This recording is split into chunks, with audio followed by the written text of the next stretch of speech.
Ladies and gentlemen, neighbors to the north, great white friends of mine, Tony Baker. How are you today, sir? I'm doing well. I got my Tim Hortons, I got my Timbits here, my coffee cup of Timmy's, and I'm ready to have just a Canadian three-way on a Zamboni. A Canadian three-way on a Zamboni. Tips to that, Isn't folks. that Make what we're sure doing? you don't get yourself cut when doing it. Absolutely. And of course, joining us on this three-way Zamboni ride, Mr. Sean Capri. Sean, how are you, sir? Buckle up on your Zambonis. We're going for a drive, everybody. It's a wild ride. I'm looking over at the twitch.tv/NintendoDads, and I think Jesse's rolling in his grave, but still alive because he's just mad that we're doing this today. But man, good to see you, man. I can't believe this is happening. Glad it's working. Yes. And the Canadians have taken over. Beware. Right, absolutely. And for those of you that do not subscribe to any of our pre-show, let me tell you, it has been a real struggle for me to figure some of these things out. I mentioned earlier I had a newfound respect for Jesse, but I don't want to tell him that because that would, give him a bit of a head about him. So I don't want to do that at all. But ladies and gentlemen, I am excited to be here. As we mentioned, there is no other dad. Like if you're like, hey, where are the grown-ups? Nope, they're not here. They're not here. It's just myself, Tony, and Sean. But we're excited to be here. We're excited to break down everything. And before we get started, I do want to say, of course, hey, happy Thanksgiving. Happy Thanksgiving. Hey, to you Americans. Hey, you know what? Good for you. Good for you for having it on the wrong day. What are you thinking? What are you doing with your life? I disagree. What? They've done it right. We did it wrong. Okay, October doesn't make any sense. You've got to talk to me about this because I believe you are fully wrong on this. How are they doing it right? I don't think so. Because this makes sense that it's it kicks off the Christmas season, the holiday season. This is official. Like ours is just a random day. Why not in September? Like why not why October? Why not September then? You know what I mean? Well, I mean ours is related. And I love Canada. Trust me. That's not what I've heard. That's not what I've heard at all. I've heard you are not a lover of the Canada. Yeah. Really? Okay, Tony, where do you land on this? Where should Thanksgiving be? Definitely October. Yeah. Definitely What? October. It's Halloween month. It's like right in the middle of Halloween. You're going to be eating at the end of the month anyways. Can't you just like hold on? We got Thanksgiving, then you give yourself a little break. We're not too gluttonous over here in Canada, except for the poutine and the Timbits. And then we have the Christmas feast. You gotta have a break in between. Yeah. I'm a full believer in that break. I believe October is the right time for this, right? The large It's not a break though. How do you mean it's not a break? You get 2 months before you have to see your family again? It's a huge break. That's the real reason. Yeah. I don't need to see these There it people is, again for 2 weeks or for 2 months almost. Chris 94, NHL 94. No, October is the right time. Chris has spoken. So it is said. October is the right time. You guys are no. I can't agree with this. Not even a little bit. I think you're dead wrong. Dead wrong. Oh man, you guys going to tell me that the CFL is better than the NFL too? Whoa! All right, sure. Look it. I mean, listen. Just kidding. Is that bad? 4 downs is bad. I don't know enough about football. I mean, 4 is more than 3, right? So you Sounds have better more. to me. You have more tries to do it, right? So Yeah. I mean, that kind of 1 to 4 downs. What would you rather have? Yeah. I think I'd rather have 4 downs. Yeah. Well, there you go then, Sean. I mean, it's a metric system. I mean, that is weird. Why isn't the CFL like you get 10 yards for a first down? Why not 10 meters? Like why not go full out? Canadian that's a good point. That's a good. I like that a lot actually. That's I'm just picking this league apart. Yeah. No. Do you have well? I'm going to ask this question. Like, do you have a favorite CFL team? Obviously, you're in Edmonton, right? So do you have to default to they're not the Eskimos, they're the Elks now, right? Yeah. No, I don't have to default at all. No, I made a choice. I went to one back then. It was the Eskimos game, and it was just so sad.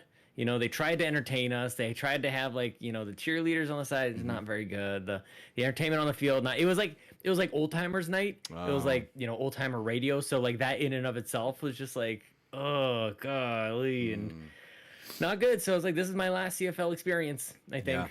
That's it. I'm not gonna live in a fantasy world. Okay, so let me ask. I mean, now, sure, look, if you are not Canadian, you're like, what is going on? Why are they just talking Canadian stuff? It's because we've taken over and we can do whatever we want. So we're going to have a real in-depth conversation. It's Grey Cup, though, right? Sean, Grey Cup is coming up soon, right? Where Grey we Cup have. Is cool. Okay, so you're okay with the Grey Cup? I think I'm okay with the championships just in general. Like whatever the sport is, like give me a lacrosse championship, give me a baseball, like World Series. I'm in for the World Series, but don't care about the rest of baseball. Okay. But Grey Cup is hardcore, man. I'll give that to these guys. Like they decide to schedule this season in such a way that it culminates on like the coldest part of the year. Yeah. It's always snowing like crazy. They just did a soccer game in Edmonton like a week or so ago. Mexico versus Canada. It's like the coldest day of the year. Those poor Mexicans didn't know what hit them. Didn't know what hit them. It was amazing. Oh, I love it. And Canada won, of course. Like, but you know, what do we do with the snow? I was actually kind of surprised what they were able to do with the snow, but that is a Canadian rite of passage, is just like clearing snow out of whatever you want to do. Mm-hmm. If it's on the street, you want to play some street hockey or at the rink or whatever, like you got to know how to get that snow out of the way and just get to doing what you want to do. You know what I mean? I was talking to Kato the other day. She's like, it's 70 and hot here. I'm like, I don't know, man. Like we're all slipping and dying on we had freezing rain this morning. Yeah, got my winter. Very dangerous. Got my winter tires on the car yesterday. You know, sure. Look, that's what you do. Me too. Costco. Oh, nice. Really? Yeah, sure. Went to Cal Tire. Look at that. Tires on from last year, so I was thinking ahead. That's nice. What you do, right? You keep them on all year long. Yeah. Last year. Well, and I mean, and of course, like we've had snow here at the end of May before. Right? Like it just, I mean, you know, it just happens. Now, you never know. Always prepared. You gotta, right? You gotta. Quick raise the hand. Who has a snow shovel in the back of their car? All the time. No, don't. Really? Gents, come on. What do you mean in the back of the car? What are you doing in the back? Like just so like in a case portable you get stuck? like a snow shovel, like a little one that you can unfold and No? No. Oh, all right. No. All right. I just lift the car up out of the ditch. Well, I mean, with my arms. Well, I was going to say more than anything else, what I also do is bring a set of chains, because I just grab one of the mooses that are running by, and I just grab them, and I just hook the car up to the moose. You just lasso them, and the moose just pulls the car right out, eh? That's true. Kato needs some help on the tire situation. Wait, you get new. She says, "Wait, you have to get new tires every year. Just go with it. Yes, every year. Brand new tires in Canada. Mm-hmm. In Canada, the roads are different actually, and it chews up throughout your tires throughout the rest of the year. You actually need to replace them. If you don't, they just disintegrate. Yeah. Completely. But interestingly enough, though, and one of the great parts about Canada, not well known, you hear about our free healthcare, free tires also, right? Free tires. That is also part of our taxpayers' money. Free healthcare and free tires. So you just go down to the Costco or the Cal Tire, whatever you want. You show your piece of government-issued Canadian ID, and then you do what they call the maple syrup test. It's pretty simple. That's right. It is how many piece of back bacon plus how many hockey sticks plus how much maple syrup do you need today? The answer, all of it, all the time. You just say all of it, and that's what they do. They give you free tires. Yeah. Mm-hmm. We'll see Let's see if that works. She says I hate it here. I don't know if she's in America or in this Twitch chat. I'm not sure. or listening to the show, right? All of it. Yeah. Tony, you've got some Tim Hortons there, sir. I saw you brought it, right? A Canadian staple. Gentlemen, a Canadian staple. Tim Hortons. Now I'm going to ask. Timbits are good stuff. Yeah, I'm going to ask you, like, is that like a box you bought this morning, or did you buy that fresh? Like, are there still Timbits in there? You know, it's a prop. I'm not going to lie to you You guys. son of a prop. I was like, you're holding a little bit too. It's all empty. Yeah, I was like, you're holding a little bit too loosey goosey. Yeah. Mm-hmm. It's a pro. All right. Well, speaking of Timbits, let me ask you this: what's your favorite type of Timbit? Jesse. Well, my favorite type is I like the old fashioned myself. Big fan of that one. Like bourbon. There you go. Just bourbon Timbits. It's just donuts soaked in bourbon. Yeah. I like the ones that I didn't Toka ask you, and Sean. Brazar had. Oh, son of a bitch! It wasn't done with. Just that you just step in that spot. You weren't asked. I just think that maybe there was an internet. I think there was maybe an internet interruption. Okay, sorry. Sean, what's your favorite type of Timbit? I'm good. I'll wait till the show starts. uh, Chocolate glazed is the best. It's Chocolate objectively the correct answer. Chocolate glazed. That's the best one. I could have many of those in a row. Yeah. Okay. I like it. I came home, my son took them all out of the box. He took all the chocolate glaze and just shoved them in his mouth. And I was like, you Smart. son of a-" That's smart. It makes me think of to my original point that Justin was didn't even know what to do with. The Ninja Turtles, Secret of the Ooze. The Ninja Turtles try to trick Token Razar with some donuts, with the stuff that they put inside, and it always reminded me of Timbits. I remember seeing that and then going to Tim Hortons with the parents and thinking, maybe I should check inside this thing. Maybe somebody's trying to trick me. Maybe there's some sort of poison in here. You were a very anxious little child, weren't you? Look, I mean, we grew up at about the same time. I feel like there was once upon a time you had to check your Halloween candy. Oh, yeah? There was a time when, remember, like the temporary tattoos, like they were in everything. You would get them in like prizes with your cereal boxes and whatever. And somewhere in the newspaper, somebody said there were drugs in those things, and so we were never allowed to use them. Yeah. We could put them on our like stuffed animals or whatever, but we couldn't put them on our skin. Because there was a drug called ice, I seem to remember. Yeah. This might be a Canadian thing, a super Canadian drug. It sounds very Canadian. But that's what I remember. Yeah. And you were like, I just hope it makes me a better hockey player. Yeah. I put them all over my Cabbage Patch doll's head because it was made out of plastic and had a lot of space on it. So I gave him face tattoos. Nice. Before it was trendy and cool, you gave face tattoos. My Cabbage Patch dolls had face tattoos. Looked like Mike Tyson. Yeah, before it was cool. I was there first. Do you remember the? Do you remember the? Couldn't put them on my own skin. Do you remember the Popeye cigarettes? Do you remember those? The candies. Yeah. The candies. Yeah. So I don't know if those were I don't know if those were a Canadian thing or American thing. I don't know for sure. But I remember the Popeye smokes, right? And so this is dating us how old we are, right?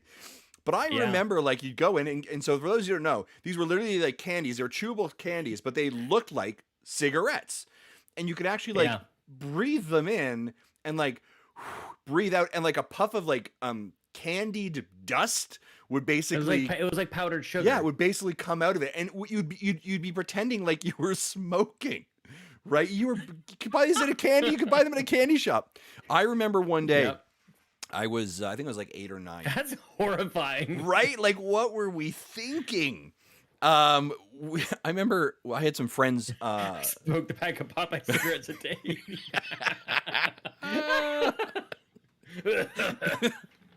I remember I had a friend living not too far from us, and my mom gets home one day and she comes in the house and she looks a little frustrated, angry, and she's like, "Justin, I don't want you hanging out with Clinton anymore." And I was like, "Why don't you want me hanging out with Clinton?" Because I saw Clinton smoking recently, walking home smoking. And you're not going to hang out with someone who's smoking. That's not cool. And I was like, here was my naivety. Mom, that's just Popeye. That's just Popeye candy. Yeah, guess who was wrong? This guy. Oh yeah. Clinton was definitely enjoying some smokes. So, yeah. Where the heck did he get cigarettes?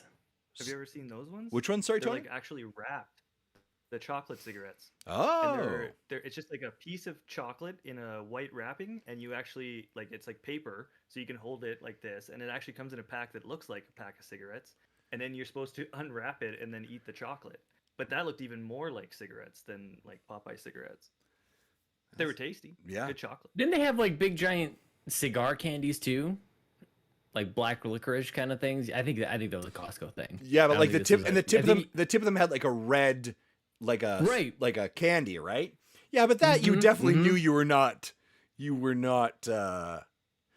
smoking for didn't sure. Have the special effects. No, it didn't. I mean, you think about it, like I remember having a pipe as a child, right, where you blew into the pipe and bubbles came out of it. Explains a lot. Right? Oh, yeah. Like we encouraged a lot of smoking back in the 80s and 90s for sure. So weird that everybody started smoking like 5 years after that. Yeah, right? Like for real. They're all practiced up. So weird. Hey, Tony, are you able to turn your volume up just a little bit if possible? Yeah, I can do that. Or closer. Press button. Perfect. I appreciate that. Yeah.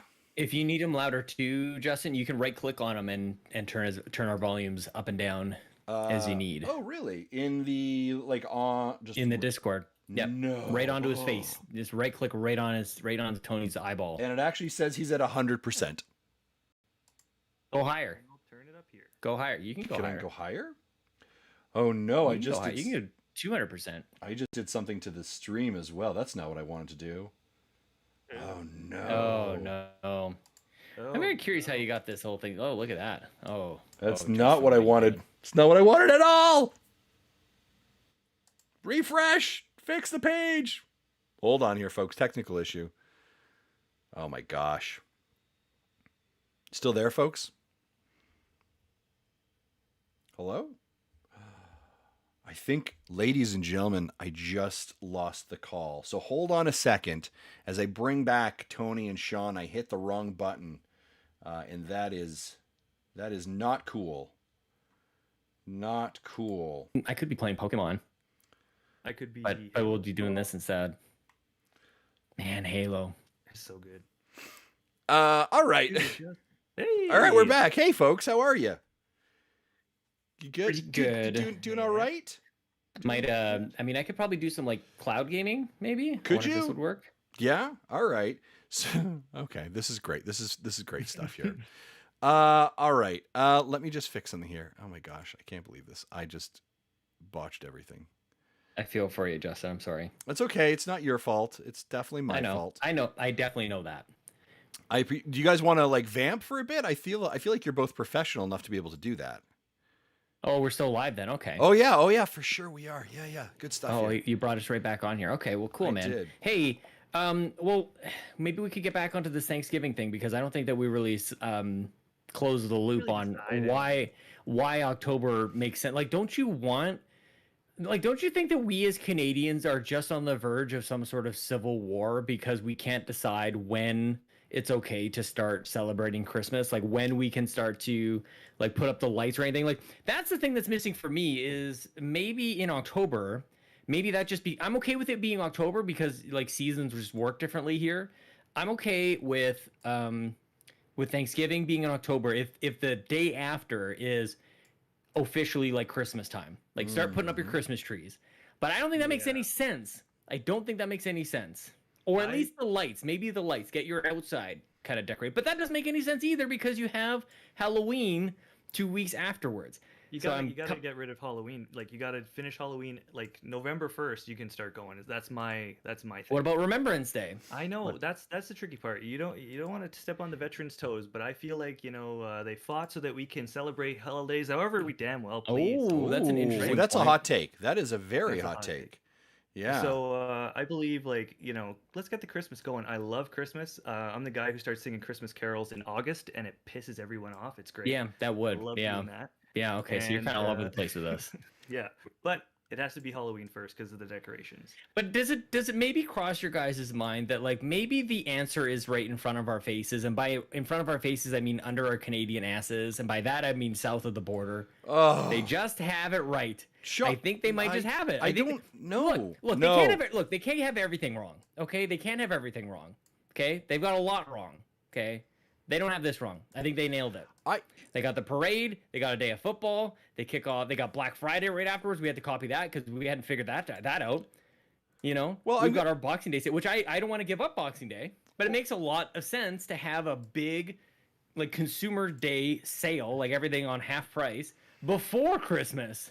Yeah, that's the gift giving. Here's the thing: is I think that we take and I love our American friends. Right, great country, been there tons, like it, it's great. But like, what is quintessentially then? What does it mean? So, I mean, this is a bit of an existential question, right? But like, right. What does it mean to be Canadian? How would you define Canadian? Because this is the funny part. I'll say this question: when I was living in Ireland, I used to get really kind of sort of frustrated because, I would always get introduced as, this is Jason, our friend from America, right? So they would deliberately introduce me, Jason from America, Jason from the US. And it kind of got me frustrated. And I was like, and they're like, well, what's the difference? Canadians and Americans, you're all just the same. So like, my question is, what is it and I mean, we're a little bit of joking aside, but like, what does it quintessentially mean to be Canadian? How do you I define think you're it? asking the wrong question. Out of that experience, Justin, I think you're asking the wrong question. The question is, the hell is wrong with Ireland? Actually, Well, why? you're why the guy who was doing it wanted to just kind of be a bit of a messer with me, so it was fine. yeah, well, then what's the difference between them and England? You know what I I mean? said that and Why almost we got go down that punched. road? I almost got Yeah, punched. I'll bet you did. Yeah, I'll I bet you did. did. Yep, Yeah, exactly. Can't punch an Irishman because they could figure out how to kick me out of the country. That's what I don't want to do. You know what I'm saying? That's true. Yeah, you're there for I work. was on an immigration visa. I don't want to leave. So what do you think? What does it mean to be Canadian? Yeah. Just knowing deep down that we've got more of the things right. All right.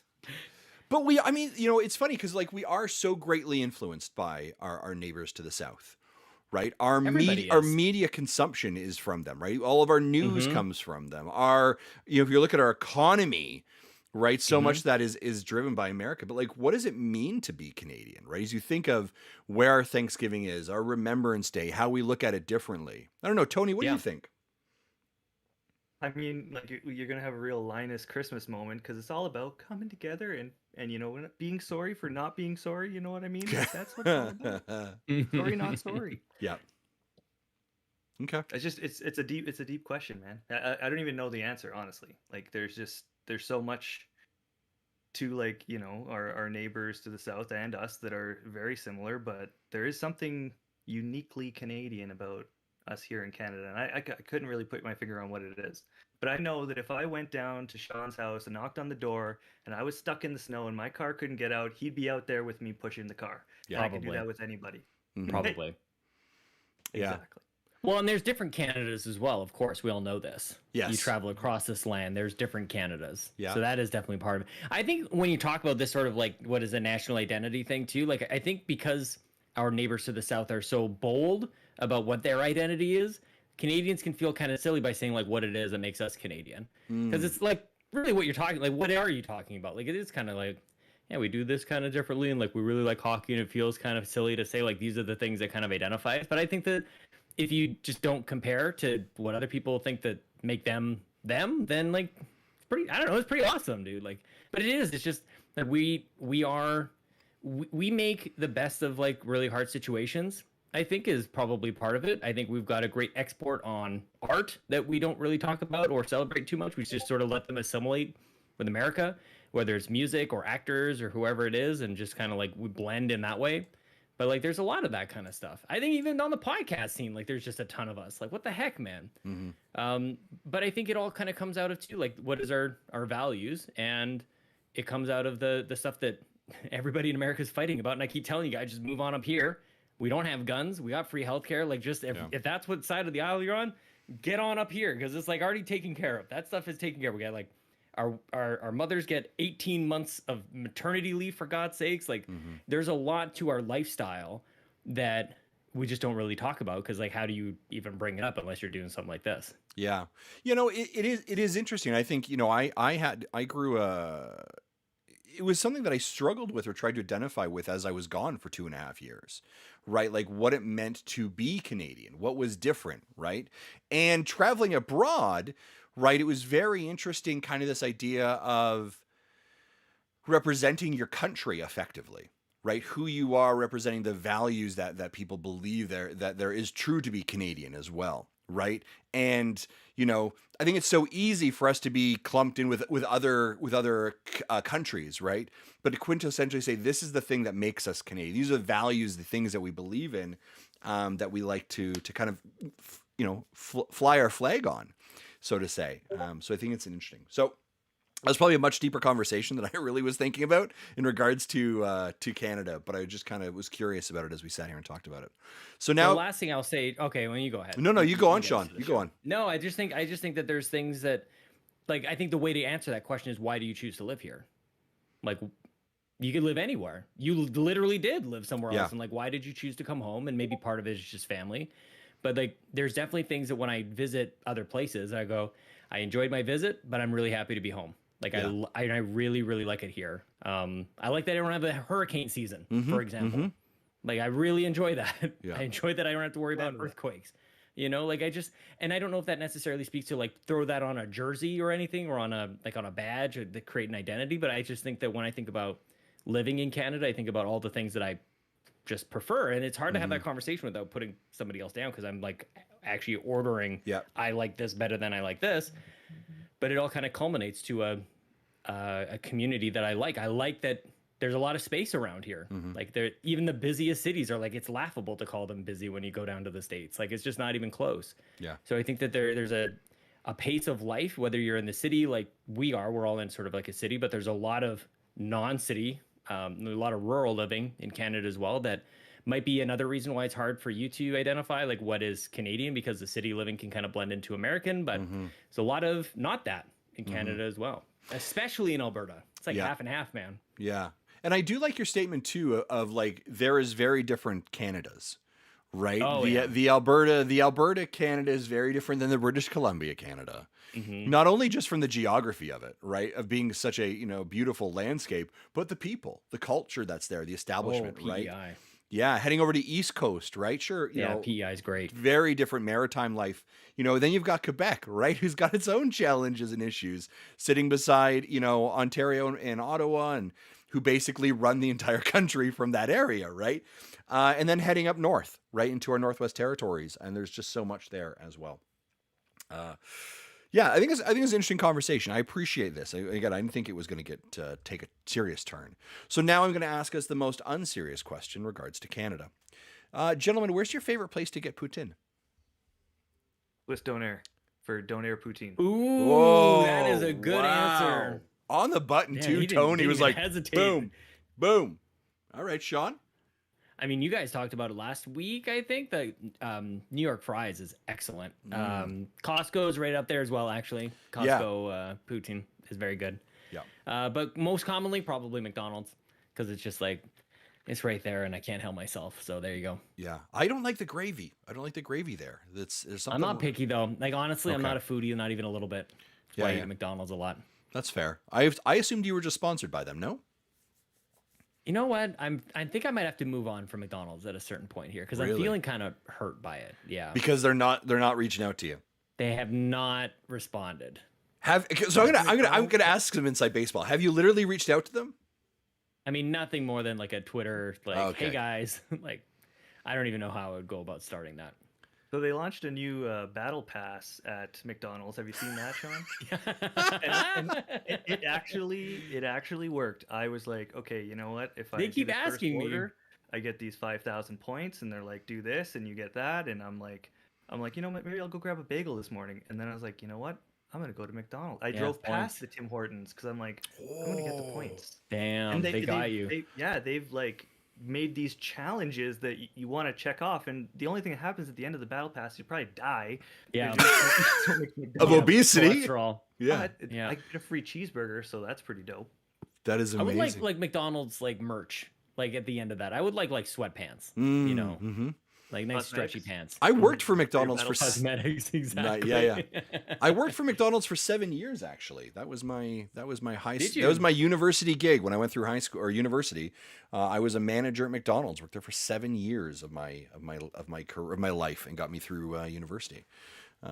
So I like playing a game when I go to McDonald's. Well, first of all, I want to talk about this battle pass you're talking about, Tony. First of all, they've got like an automated kind of message whenever you drive up, and it's like, oh, that's annoying. Do you want to do the battle pass? Blah, blah. And like, it's ruining my podcast. Can I just be honest with you? Like, I need them to just like fire up and ask me what I want so I can do the order and do the bit on a Nintendo Drive and the Xbox Drive. So there's that.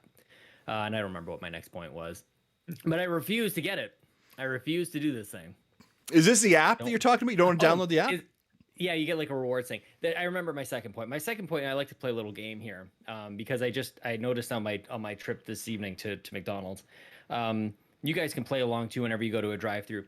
Guess which ones of the workers at McDonald's, of the young kids who are there, maybe their first job, guess which ones are going to go on to be like amazing someday. Like just make a mental note. You're like, that's the one. Like they're clearly a keener. They're really, they're dedicated to their job. They're going to go on to be like a CEO or something like that. Like they're on the right path. Yeah. Go just go anoint somebody with it. You see a few of them sharp as a whip, and you're like, yep, sharp as a whip. Young man's going somewhere. Yeah. He's going places. Here's the trick of it though, is that McDonald's also can see that talent, and they are very quick to say, Would you like to be a manager? Would you like to Yeah. be a store manager? And they'll try and kind of capture you in that netting and to kind of like stop your life there and be sealed basically in carbonite in this McDonald's moment where you can't bust free no matter what happens. I think you can bust free. You can, but I'm just saying they really try to get you. I'm not going to lie to you. I'm not going to lie. I think they just take development of their staff seriously, and I commend that. Well, it's a big deal. I remember getting pulled aside by the manager once and said, "Hey, what do you think about just doing this full time?" And I said, "Hey, no, not a chance. Not a chance. Not a chance. I don't think my wife would enjoy that conversation, and I don't think it's going to go well. So no, we're not going to do that." See, that's why it's fun to do this. Yeah, of course. Like most people are gonna like, no, not you. Sorry. Yeah. But every once in a while, you will see a shining star. Yeah. No, absolutely. Gentlemen. Oh, Kato's going shopping on the eShop. I want to go. Can I go get my Switch? Yeah, you go do that. Well, yeah, this is, listen, there's no formalities. Well, you're going to do that. I'm going to talk to us a little bit about our show. Hey, ladies and gentlemen, let's jump right into the news, shall we? Where is that one?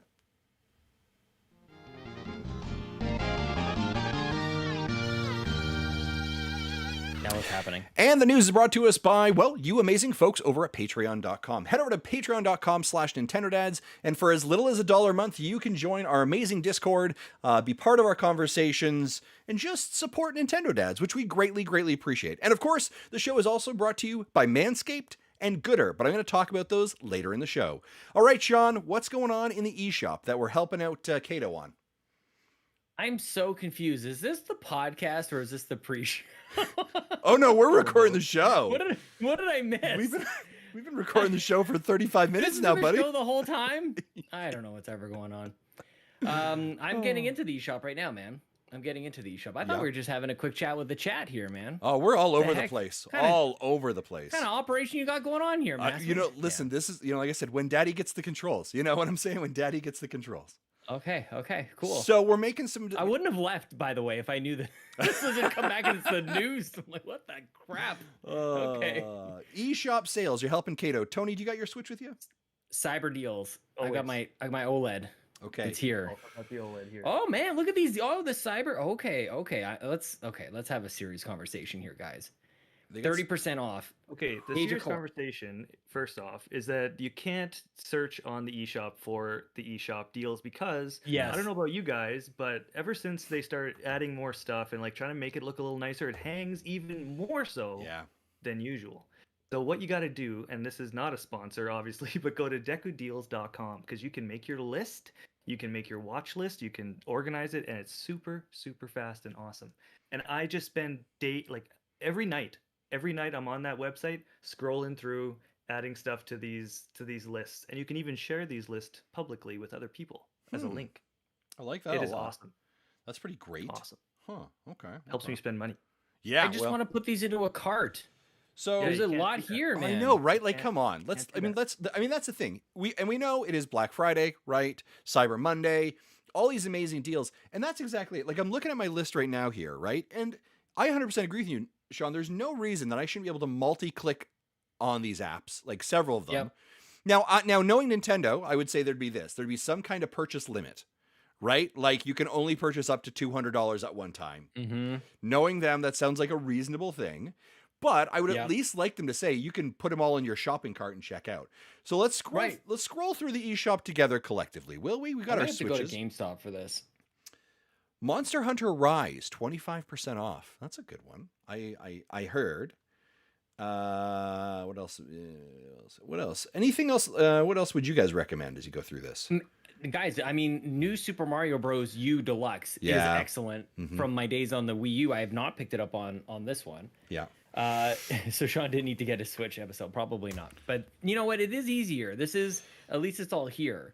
Yeah. But the thing is about with my family is, generally speaking, if it's a game that I will possibly even share with the kids, I'll get it physical. Yeah. We'll just get a regular copy. But there are the whole one account swapping between multiple Switches. That is just trash. Yeah. But we're list making right now, Justin. I think I'm going to either get some stuff here, like Age of Calamity, for example, is probably not something I would play with the kids. Yeah. Okay. But I don't know if that plays all that well. I'm gonna get a demo here. I might try a demo at this point. Mario and Rabbids Kingdom Battle is 75% off. Oh, buy it. That is required. Yeah, that is absolutely. And I guess with the DLC, it's $20. Now that may be, by the way, US. You have to check the. We're gonna listen from now on. Everything on Canadian this show prices. is Canadian prices. All right, don't be asking me, is that American? No, it's Canadian prices. All right, it's toonies and loonies. Jeez, now With mooses on the back. with you know mooses what I mean? on the back of it. Mooses and beavers and what other quick fire, Tony? What other animals do we have on the back of our coins? Elk. Nice. That was wow. Elk and wow. balloon. Wait, is that the quarter? Is it an elk? No, Is it not a moose? Pretty a moose. pretty good. Okay. It's a majestic animal. Yes. You got DC Lego supervillains for like $10. That is down Wow. from $69.99. That one goes Nice. on sale quite often, but this is its previous low. You can see that Yeah. on the decodeals.com website at 85% off. Wow. And you can buy the DLC for that, which has like 10 different packs in it for $2.99 down from $19.99. And it has like the animated Batman series DLC level or something like that. So Yeah. and like movie DLC and stuff. So pretty neat. Xenoblade kids. Chronicles 2 is 30% off. Sean, you're a big Xenoblade I'm Chronicles. all over it. I am newfound fan of Xenoblade Chronicles, the remastered one, the definitive edition that they did for the Switch. So I don't know about this one though. I think it's different. I've heard some things, Justin. I haven't picked up the definitive edition yet. I want to. I'm trying to get a physical edition. Can't find Pick it yet. up. I can't find the physical edition anywhere. I have played Blade Chronicles 2, the DLC, the Golden Torna or whatever. I played some of that and I really, really enjoyed it. What else is on sale here? The Witcher is Persona 5 Strikers. The Witcher is 50% off. I personally, that's more of a Xbox thing for me, or even PlayStation. I think. I gotta mark down this. I'm literally making a list as we go Really? about this. Okay. Hyrule Warriors. I've got the demo going. Nino there was another thing- Kune. Nino Kune is Marvel Ultimate Alliance. no. I was like, it's Marvel 80% Ultimate Alliance off. is great. It's just no. Well, I mean, I don't usually turn up my nose at 80% off, but Yeah. Tony, I think you and I played Marvel together. Yes. Yes, we did. Yeah, we did. We did. It Yeah. was fun. Yeah. We were in the same room together. Yeah, that's Hotel room. No big deal. wow, crazy stuff. Mm-hmm. Dead Cells is 40% off. Oh, buy it. Oh, that game is great. Yep. I think you called out Lego DC Supervillains earlier, Tony. That is 85% off. It is for 11 Canadian dollars. Wow. You know, when you see those deals that are just so good, where you're like, okay, this was $19 and now it's $2. Yep. I'm like, even if I don't play that, if it looks decent enough, I usually add those kind of things to my cart, and then like, I don't know, a year later, be like, oh, I downloaded this. I should probably play it. Yeah. From the Justin, do you see how much is Tetris Effect connected? Because I bought it, so it just says purchase. Yeah, but that is a game everybody should have. I'll go check that out right now. But I was going to say, from the creators of Hades, Bastion, for $3.50 Canadian. Oh, well, look, what section are you in? Good for you. You're finding good stuff. I know. Also, Akami HD. Oh, that's a great game. 50% off. 50% off. You want Tetris Effect, right? Let me Yeah. find that for you. Bravely Default 2 is 30% off. I never played it. Sonic Colors Ultimate is also 25% off. Pretty decent. Pretty good. Man, That I can make Cozy some really Grove bad game is decisions on when it comes sale. to this stuff. Oh, you Sorry, totally Tony. could. That Cozy Grove, if Kato's still here, she might like that one. It has a kind of an Animal Crossing vibe to it. Yeah. That's got a good discount to it. Tetris Effect Connected. That's what you asked for, Sean? Yes, please. It Yes, is $35.63 Canadian. That is 33% off the $54 offering or asking price. That's man, that is such a beautiful game. That is absolutely amazing. And Jesse's in the chat. If Jesse's in the chat, he could have been helping you out a little bit. You know what I mean? I think he just likes to see me struggle. Likes to see me struggle a bit. Yeah, we're discovering some stuff here. Right. Not a shock. $26.79 USD, 33% off. Kato Bee Simulator looks so good, and I was gonna buy it before, but it was full price, and I was like, I can't really do it for full price, but on sale, I want to check that out. The graphics look insane for some reason. Sorry, you're a bee. Okay. A bee. Can we? Okay. I want to take a hot moment here to stop and talk about this. The simulator movement that is going on right now. Like I heard bee simulator. There's a deer simulator. There's a That looks awesome. power wash simulator. Like, is simulator games the new battle royale? Like, is that taking up that space? What is going on there? They're just weird, janky games usually. Like Bee Simulator looks a little bit different because it actually looks like, I don't know, super crisp and like really, really good. But most of the simulator genre is so janky, and that's really where the fun comes. It's from the physics and the jank. Yeah. But that Deer Simulator looks pretty wild. It's also out on Game Pass as well. Is it like Goat Simulator? It's just another animal. Just watch a trailer for it. It is hilarious. I like how he's just like, just watch the trailer, Sean. Just watch the trailer. Just watch the trailer. Don't ask me. Don't know why I asked. Okay, I mean, I knew the trailers were available. Just thought. Are you sure? Did you know Google is the thing? Google is the thing. Let me direct you to a website called "Let me Google that for you."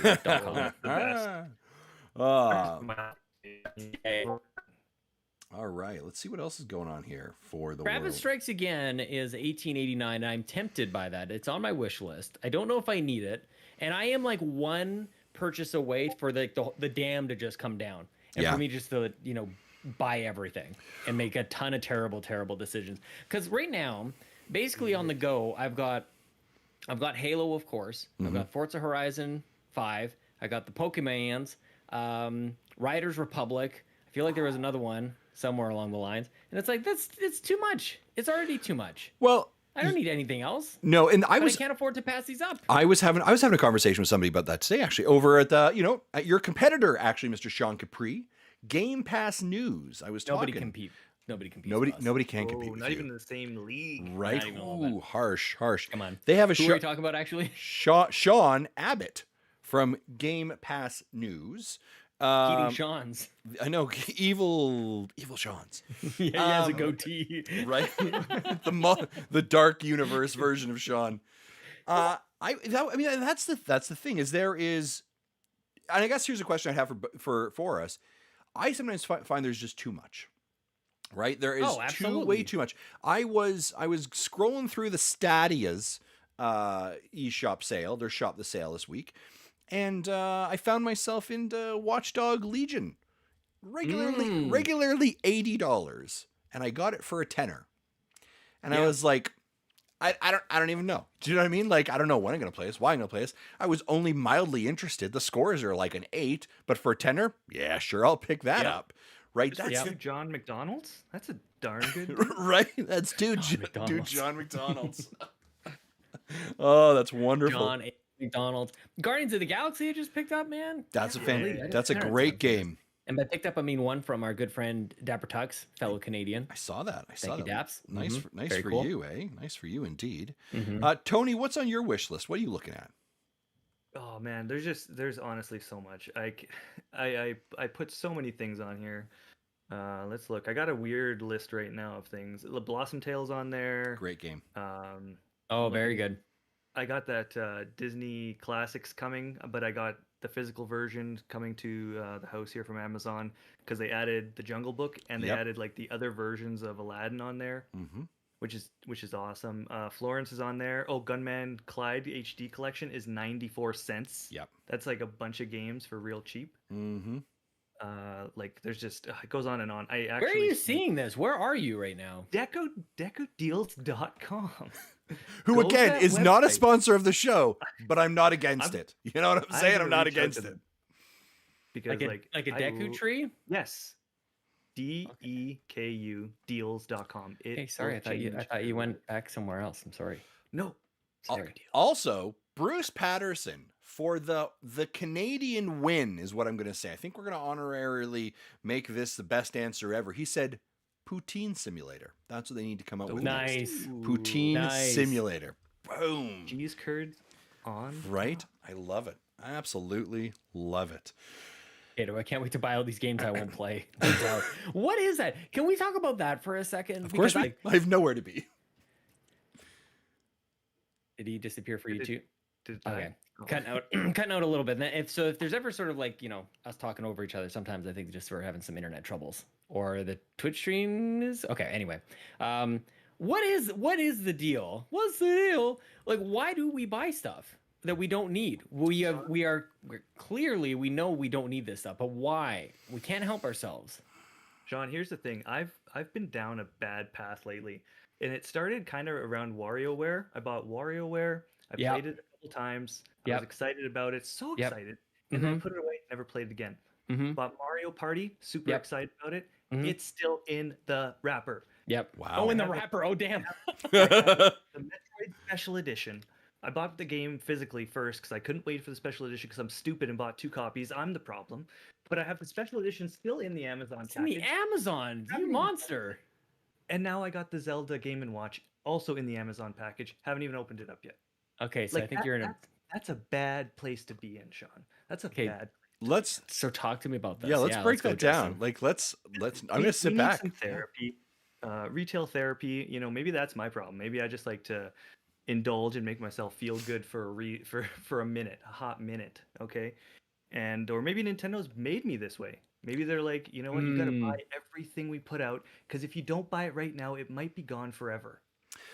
Here's before and I want to like kind of curb off maybe some people's judgment because Tony's being very vulnerable with us. He's being very open about this. You know, some people might say like, "Hey, Tony, with all that money that you're like needlessly spending on retail stuff, like why don't you like save the children?" Well, guess what, listener? Tony Baker, one of the most charitable people I know in my life. Very, very charitable. Helping out with the Extra Life for both. I think you were probably top donor for my Extra Life and for the Nintendo Dads. So congratulations to you on that, my friend. Thank you so much. No, I love to help, Sean. You know, I'm just one of these good apples, and a bunch of bad ones, to be honest. Also very very humble. One of the Yes. super things Very I like humble. about Tony Humble the pie. most. Yeah. Mm-hmm. Did you have Yeah, a well, question about the retail therapy? Because you were transitioning us and then you moved us the other way. I just wanted to say I wasn't transitioning anywhere. I just wanted to Okay. like take a little side and then just come right back to what the heck is the deal with this? Because I'm in video games, I'm in comic books, I'm in all these things, buying things that I haven't like really enjoyed, but I still get some sort of like weird satisfaction. Maybe it's the deal finding. That might be it. I think there might be, and this might be a dad thing as well, where like you put your hands on your hips and you make the purchase. You're like, that was a really wise fiscal decision that I just made. You don't look at the utility of it at all. You just think about all the money you saved. I do think there's a bit of that, but I also think for Tony, maybe it's the wrong way here. For Tony, whatever. All right, nonetheless, I kind of agree with or connect with that idea of I think Nintendo has trained us to purchase everything. We are Pavlov's dog, right? Ring a bell and I will salivate. And they have created this culture, and they have done it since we were so young, right? Like this is ingrained culture and ingrained influence from a company that has basically gotten us to this point, right? And I don't think, in the reality, at our age at least, because we would have kind of grown out of it, that Xbox and PlayStation have that same hold. Right, we grew up with Nintendo, like that. Like we all remember having the NES, the Game Boy, the Super Nintendo. Right, those were pivotal devices, pivotal companies at developmental parts of our childhood and our brain. So we have such an enriched nostalgia with it. Right, we have so much connected. Where I think of when you look at like Xbox or PlayStation, we were probably mid to late teens. So our relationship with the industry is different. Our relationship with the platform and the company is exponentially different because you're past that developmental phase, and you just have this different nostalgia with it. I was having the conversation a little bit about the idea of like digital content versus physical content, right? Because Nintendo fans are like ravenous physical content collectors, right? They need to have the amiibo, they need to have the different versions of the 3DSs and the Switches and the game cases and like I'm looking at Sean right behind you, like all of those things, a lot of Nintendo stuff, right?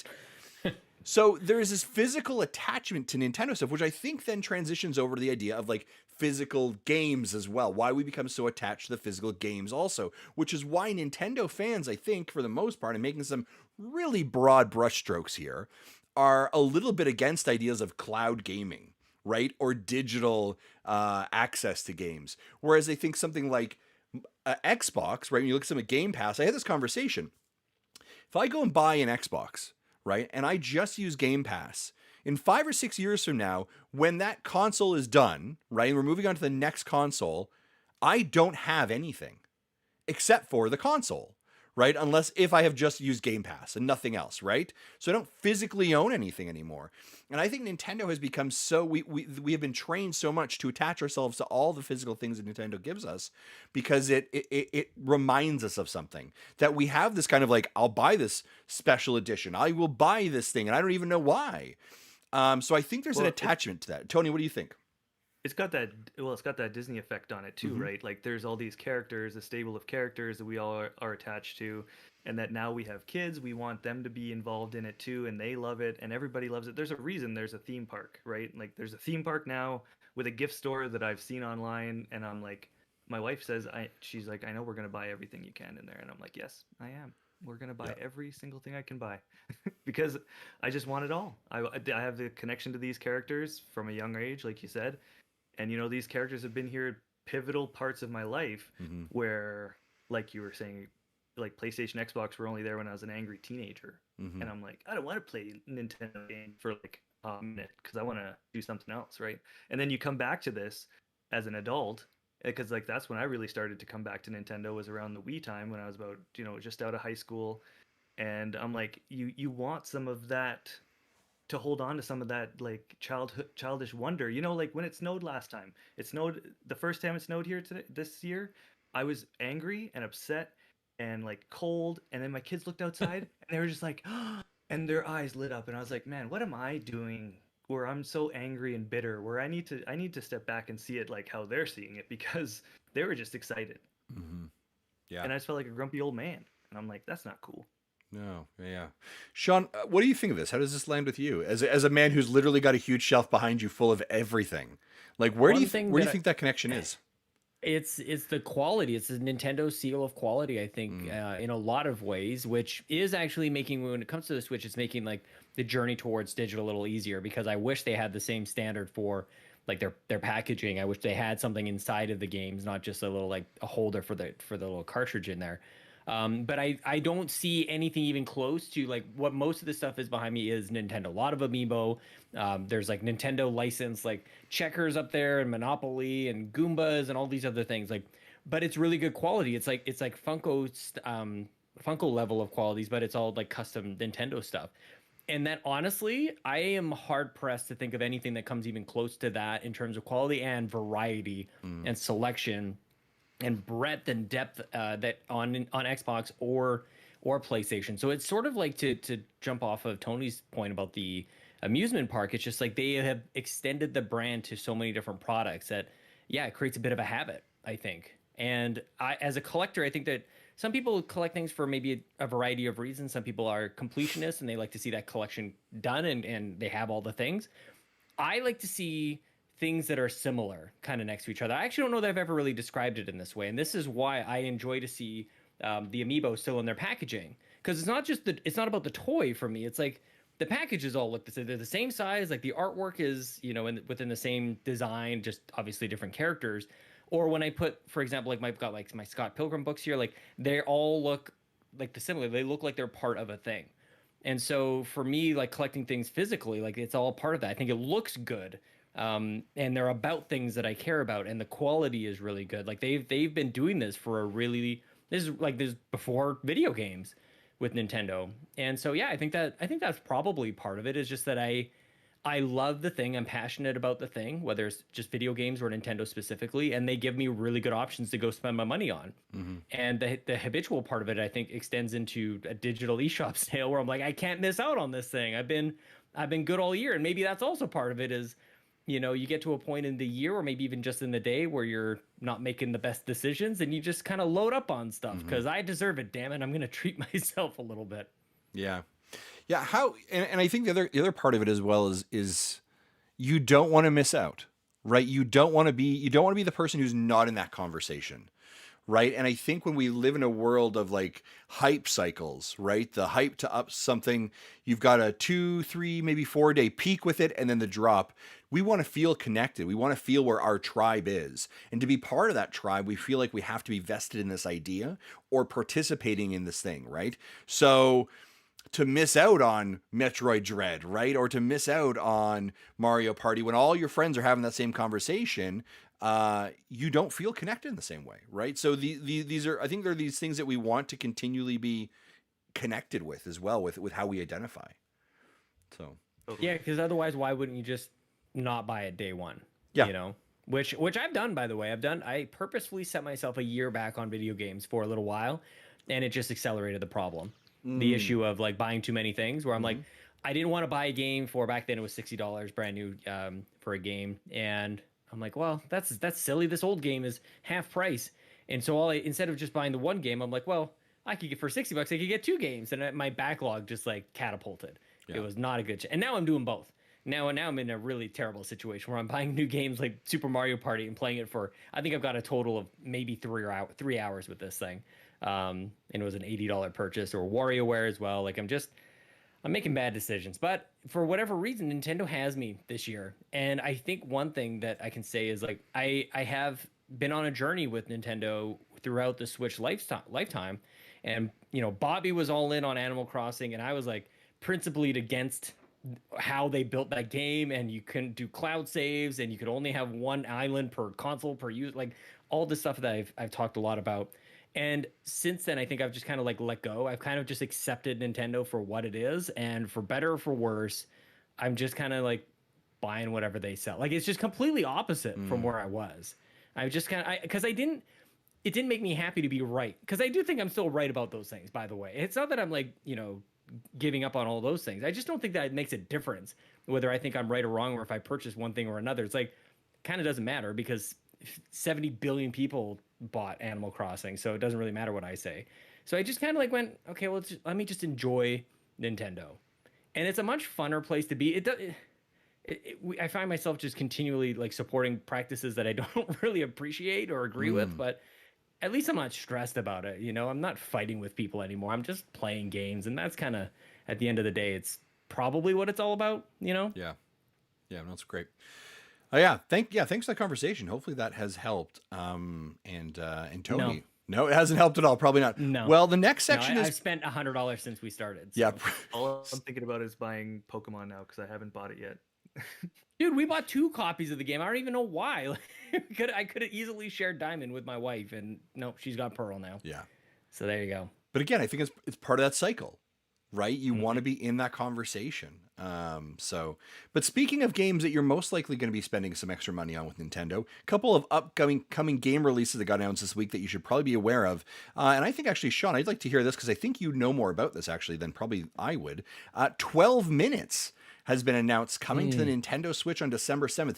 Memory serves, that was an Xbox exclusive for Game Pass earlier this year, and has received a fair bit of critical acclaim, starring William Dafoe, James McAvoy, and Daisy Ridley. Sean, did you get a chance, or maybe Tony, did you get a chance to play it on Xbox or anything? And what was your experience like with it? I played it before. I played it at E3 in 2019, way before they had any of these voice actors in it, and it was at the top of my list. I was looking forward to it a lot, and then it sort of came and went. So I actually haven't played it, Justin. Oh, okay. Tony, how about yourself? That's my experience with it. Similar. I heard a lot of buzz leading up to it, and then like I know it was in development for quite some time, and then it kind of kept going, and then it came and kind of went, and I haven't heard anything since. And just wrong time. Yeah. Okay. Excellent. Man, Sonic and Mario and Sonic at the Olympics is half off. Back into the eShop. Oh man, I never left. Well, you're there, Sean. Could you check if Life is Strange: True Colors is in the eShop yet? Because it will be on December 7th. Family Feud. Damn, Family Feud, $13. Oh my gosh. That's right. Life is Strange True Colors gets a digital release on December 7th, with a physical release coming on February 25th. This game was originally announced for early September, but was delayed. And so it's nice to see that is finally happening again. That is Life is Strange True Colors. I cannot find if the DLC that was provided for that game a couple weeks after is provided in this as well. I need to check that. Another game. Hey, who likes Shovel Knight? Anyone like Shovel Knight? Oh, it's so good. Yes, yeah? Absolutely. Good. Well, apparently Shovel Knight Pocket Dungeon is coming out December 13th, also for the Nintendo Switch eShop. Does this interest either of you? Not me. I like Shovel Knight. I like the main game, but the puzzle game, I don't know. I think I'd like to watch someone play it, but I don't think it's one that I would play myself. Yeah, that's fair. That's fair. Yeah, same here, man. Okay. What about Loop Hero? Loop Hero's coming out in a couple weeks. Oh, I never did play that one. That got a lot of excitement a little while ago. It did, yeah. Look at that. It feels like there's kind of like these hot in the pan at the moment games. I think Loop Hero was one of them, right? Like everybody. But they really can't get a second life on Switch though, you know, because like I think 12 Minutes is a great example of that. Just for whatever reason, it just missed me at that time.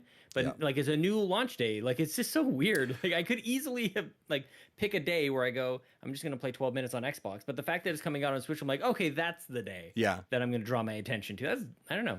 There's another deep dive into that psychology. Well, this week Death's Door came out, and that was an Xbox big hitter earlier this year. And that you could see like it recycled the conversation about it. Like so many posts were like, "Oh my gosh, check out Death's Door! This is amazing, Death's Door!" Right? And so it just creates more audience as well. Tony, have you played Death's Door yet?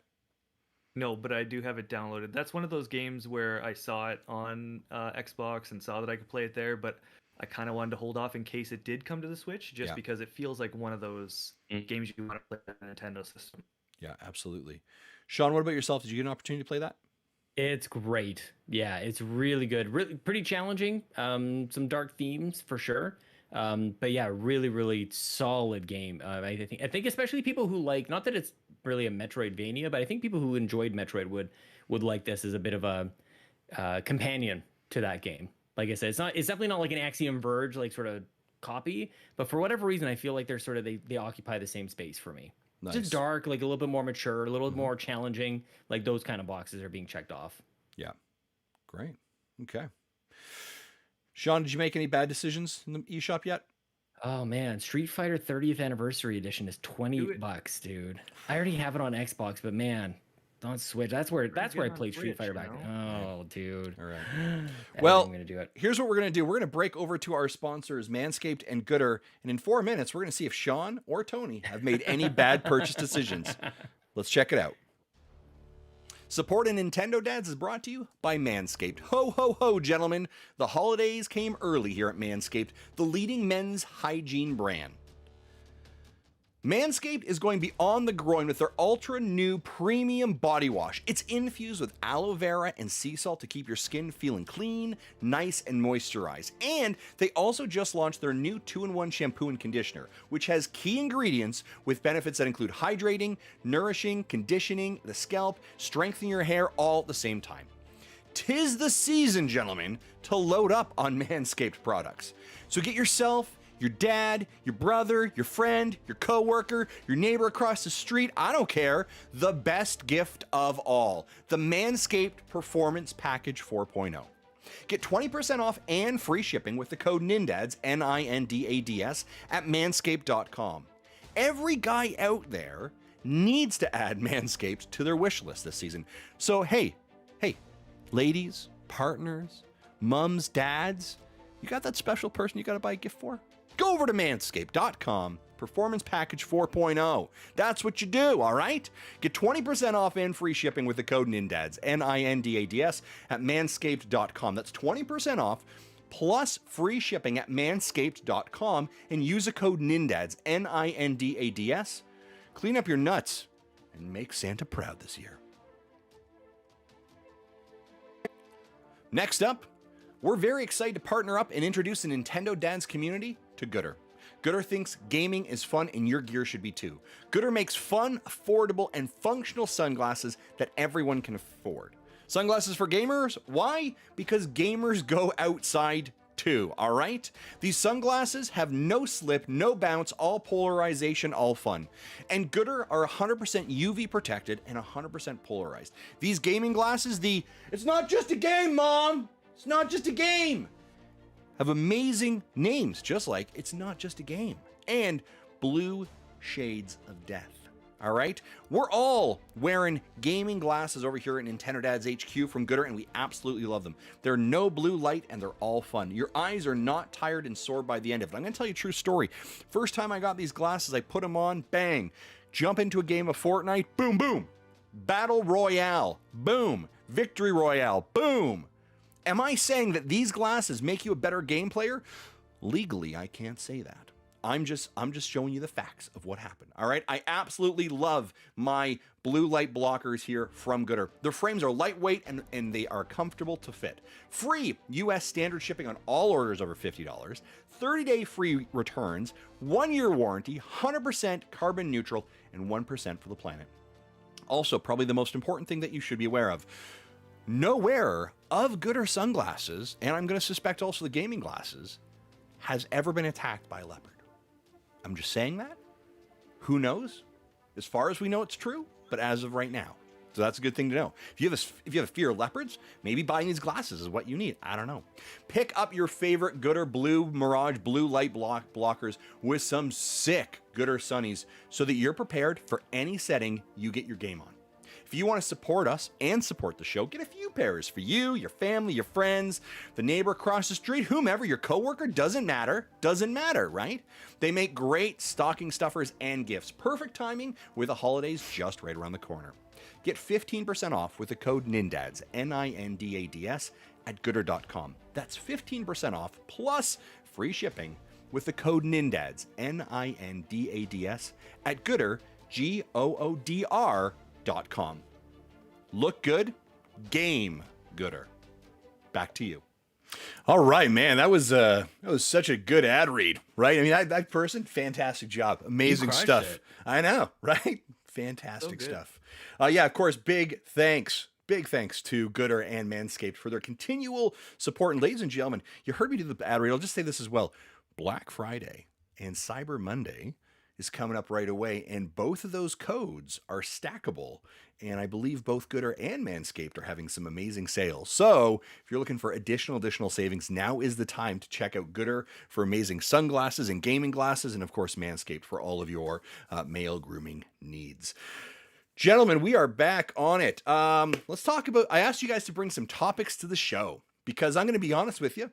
Jesse's like, hey, here's the Pokemon Minute. I want you to read it. And I was like, no, not going to do that. I would have read it. You want to read it, Sean? I don't have it in front of me, so I guess it's not going to happen. I just I want to express regret. I can send it to you. But let's. I asked you to. Well, listen. This is about us. This is about the three of us, coming together. I don't want to be separated by Pokemon, right? I just want to collect. I want to collect us together. Mm-hmm. I asked you guys to bring topics that you wanted to chat about. Tony, what topic did you bring that you'd like to chat about today?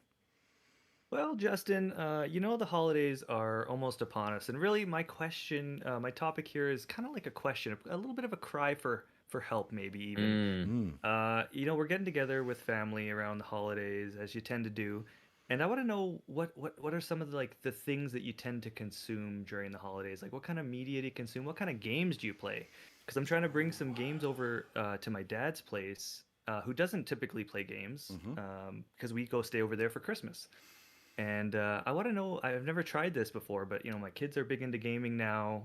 Obviously, I love gaming, and I want us to all do it as a family on Christmas. I want to feel that warm, fuzzy feeling. So, what would you guys suggest? What do you guys do this? Yeah, can I ask just a clarifying question for your big into gaming statement? Are we just talking video games, or are we also talking like board games and card games? Ooh, that's a good call. I didn't think about the board game angle, but I would definitely be going in the board game angle as well. Okay, all right. Sean, okay, perfect. So thank you. That gives me a little bit more room to wiggle there. Sean, did you have some that come off your top of your head first to start wiggle off with? About, man. I love wiggling. Well, yeah, let's wiggle around all this stuff. The first thing that comes to mind for me, and because the thing that I do with my family when we get together, whether we do it, we did it on Zoom last year or in person as well. I collect the Jackbox games, man. Yeah. I bring it over to wherever we're at. We throw it up on the TV. Everybody grabs their phone or iPads or whatever it is, and we play a lot of Jackbox actually.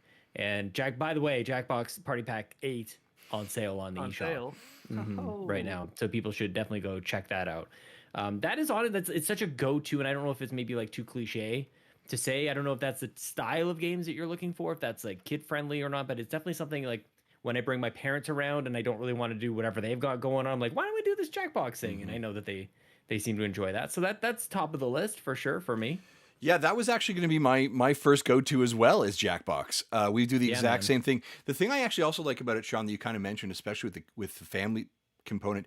There is like you can go into the features and turn like family features, like family friendly, on or off. Yeah. Right. So depending on you, we used to do that during Zoom. During lockdown, we'd have Zoom Jackbox party events. The kids would be there for the first like hour. Everyone's having a good time. Then the kids would leave. We turn like off the family friendly filter and have a couple extra pints and get a little bit weird. Do you know what I'm saying? So, like I really enjoy that. We actually have done that several times. And as a matter of fact, we're literally planning a gathering during the holidays as well with our family. And my wife was like, so we're packing Jackbox, right? So I was like, yep, yeah, I guess we are. So that's an easy default one that I would say go to. I like couch madness games. So a couple that I would maybe throw on your list that are like, and I always think of like with parents or people who aren't gamers, right? I can use the air quote gamers on that one. One of the ones that comes to my mind is Boomerang Foo. That's a really good, like it's quick games. You're like fun little characters. You like hit each other. Game matches are like 3 minutes. So that's super easy. And it's like, anyone can win. The skill level, like there is some skill to, you could be like the best, but like you could get killed really easily. So that's a good one I would choose. And I think that's up to, I want to think that's up to 6 players local. So that's a nice one. The other one that comes to mind as well is Towerfall, which is from the. Oh, that's a great game. Is it Matt Makes Games? I think that's that company. It's the same company that did Celeste, and I think it's Matt Makes Games. And so that's a really good one I enjoy as well. That we can like when we busted out, we would do that one for sure. I'm a big fan of Overcooked, right? If your family can do well with yelling at each other, that's a good one to do. I don't do so great with that. Chelsea and I paired up and we destroyed everybody. All brother combinations, all other spouses in the family. Like it's not even fair actually. Yeah. But I can only take so much of it. It's a little stressful for me. It's a little much. I don't want to mess up, man. Yeah. I think your unpackaged Mario Party game might also be a good addition to add. I mean, might be a good opportunity to take the saran wrap off that bad boy. That's a good call. Yeah. It is interesting though, like when you like, there is the Mario Party, of course, but then to your point, Justin, like there's real board games too. Like but like, man, there's something to be said about not having to worry about the rules and just letting the game kind of like guide you through everything, like whether it's Mario Party doing its own thing or even playing like Monopoly or Risk or something like that on a virtual screen. I think there's something like that. And Tony, I don't know if you've played one of these before, but Jeopardy, Wheel of Fortune, and Family Feud all on sale on the eShop. And I think those would be super fun to play with family. Those would probably be pretty good to bring for sure. Nice. Because everybody knows those games, right? They've been around forever. Yeah. Everybody knows them. I think what I kind of want to bring as well is I think I might want to bring that Brain Age game that comes out on December. Yes. Oh, yeah. Because I just downloaded the demo. The demo is really good. And I played it with my daughter because I wanted to see how it like scales for different, because they said that's their big thing, right? So you could play any age and it kind of adjusts. And they did a really good job with that. I think it's really well tuned. So I'm really curious to see how it would be with like, my dad older, me and my wife, and my younger son and my daughter. I think that'd be interesting to see. Yeah. How do you feel about like a Just Dance? Would you dance with your family? Would your kids want to do something like that? We haven't got that game yet. And I would. That'd be great. Those are always fun. I think she has one. Yeah. One of those games. Whenever we're doing like the family travel, we'll pack the Switch, right? We'll pack the portable Genki dock or whatever it is as well, right? To make it super easy, so to make it hard. And then we'll pack a bunch of board games as well. So a couple that we kind of go to that maybe to keep in your pocket there, Tony. Exploding Kittens is a great card game, right? It's very Russian roulette in regards to that. There's a bit of strategy, but that's an easy one. Dutch Blitz is a game that we've been getting into a lot lately. It's a relatively easy card game, right? And pairing. Another big family, easy one that we enjoy. Because I think, you think of like your parents, your dads, mums and dads, right? That may be, some games are like, oh, there's an exploding kitten. This is super weird, right? So sometimes it's like not approachable. Sequence is a really good, easy game, right? For everyone to approach with. And you can do teams on that, which I like. And then the other one I would have is Kings of Tokyo. Yes, you stole it from me. Yeah, We played that together, Justin. we did. That's exactly it. Kings of Tokyo is kind of a default a go-to for us as well in our to-go bag. All of the games I provide are ones that we bring out typically when we play with our family. And again, they're just relatively approachable and easy, right? Like you're not flipping through 5 different strategy guides to figure out what, this sword of blah, blah, blah does. You're like, no, mom, you just need the yellow card. That's all you need. Right. So I like that, especially when you're talking about family games, that they're not too challenging. So. Yeah, I mean, we've got sort of the other staples. Catan is something that my family's picked up pretty good. And but we're all a little bit older. Ticket to Ride, of course. Oh, Sushi Go. Yeah, that's a good a one. really easy card game. Yep. Yeah, I like that. I want to tack onto this Kings of Tokyo or Kings of New York. Play it with Amiibo instead of the toy, the little things that they give you instead. Nice. It's really fun, just a little swap out, because you just need a toy that kind of goes on the top or whatever. Yeah, I like that a lot. Yeah. Mm-hmm. Tony, do you have any of these games that we mentioned before, or? Yeah, I got Sushi Go. That's one that we have. And I was looking at the Kings of Tokyo one that I saw that in the stores when we were kind of on our little board game kick there for a little bit, and then I'm just looking up to a shelf now, and there's a bunch of board games, just tons. Yeah. So I didn't even think about that aspect, but that's definitely a good way to go for sure. Yeah, I was going to say something. If you're thinking of Kings of Tokyo, because Sean is right, there is a King of New York as well. I find, and this is my opinion, Sean, maybe you can, I'd love to hear your thoughts. I found Kings of Tokyo more approachable than Kings of New York. So there's 2 versions, sure. Tokyo and New York. We have both versions. We never play the New York version. We always play Tokyo version because it's easy, it's approachable, it's basically Yahtzee, right? Where the other one there's a little bit more complexity to it, and you're like, wait, what are we doing here? I don't understand why. So, yeah. Chat also, let us know here in the chat, the Discord, Twitch, and on YouTube. What games would you recommend as well? Let's throw it in the chat and let's help out Tony. Tony, the other thing I do, and again, it kind of just depends on how deep in the family do you want to be going? Are you playing with your brothers and sisters and cousins and things like that, or are you bringing the kids along? I bring the Nintendo, the NES, and the Super Nintendo minis to my parents' house. Very easy to do. I have the extension cable, so I can actually be a little further away from the TV. And I might have modded them, so I just load them up with ROMs and play UN Squadron with my brothers. That is a super fun time. Or NHL 94, Chris 94. We definitely loaded that up as well. But yeah, from a portability standpoint, it doesn't get much better, and also gives me at least I'll use them once a year. Yeah, that's a good one. That's awesome. I had a quick question also for you guys. What about for Christmas movies or TV shows? Is there anything that is kind of tradition to watch? Just shout out 2 if you got to. That's kind of what I'm curious about. For our family, Elf. Will Ferrell's Elf is a staple. The other one that it's not a movie, but it's something that we do, is we watch a thing called the Late Late Toy Show, which is live from Ireland. It actually goes tomorrow, which is the entire country actually stops and comes around and watches this, basically it's like a Stephen Colbert host who brings in kids, and they talk about oh, here's the amazing toys and stuff you should be looking out for this season. And then it's oh, and what do you wish for your Christmas? And someone's I wish my daddy would come home because he's in the military. And you're oh, that's a great idea. You should turn around. And then there's the dad, and it's oh my God. No, they're all, that's something that our family does now. But for TV shows, or movies, it's got to be Elf, and of course, the original How the Grinch Stole Christmas. That's a good one. I like the new one. I like the new. The new Jim Carrey one. Or the new Benedict the animated one. Cumberbatch. I guess it's Benedict Cumberbatch who voices it. Yeah, I like that one quite a lot. Yeah. You know who makes that? Illumination. What? Oh, so you do like Illumination cartoons, don't you? Oh, look at that. Yeah. Okay. In the chat here, a couple recommendations are actually coming in for you here. Great one, Tony. Tricky Towers from Fawns. Clubhouse Games. Really good. That's a great one. Clubhouse Games. Great one because it has the download play on there as well, so you don't need to have many copies. Great. Cards Against Humanity, both adult and family edition.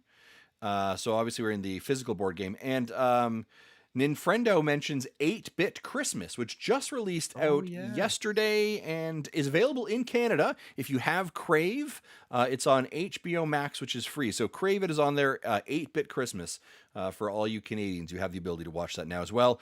He also mentions Die Hard, right? Of course. Oh, Die Hard. I always watch. Me and my wife, that's the first movie that we connected on. She's from Japan, so Christmas is very different for her as it is here.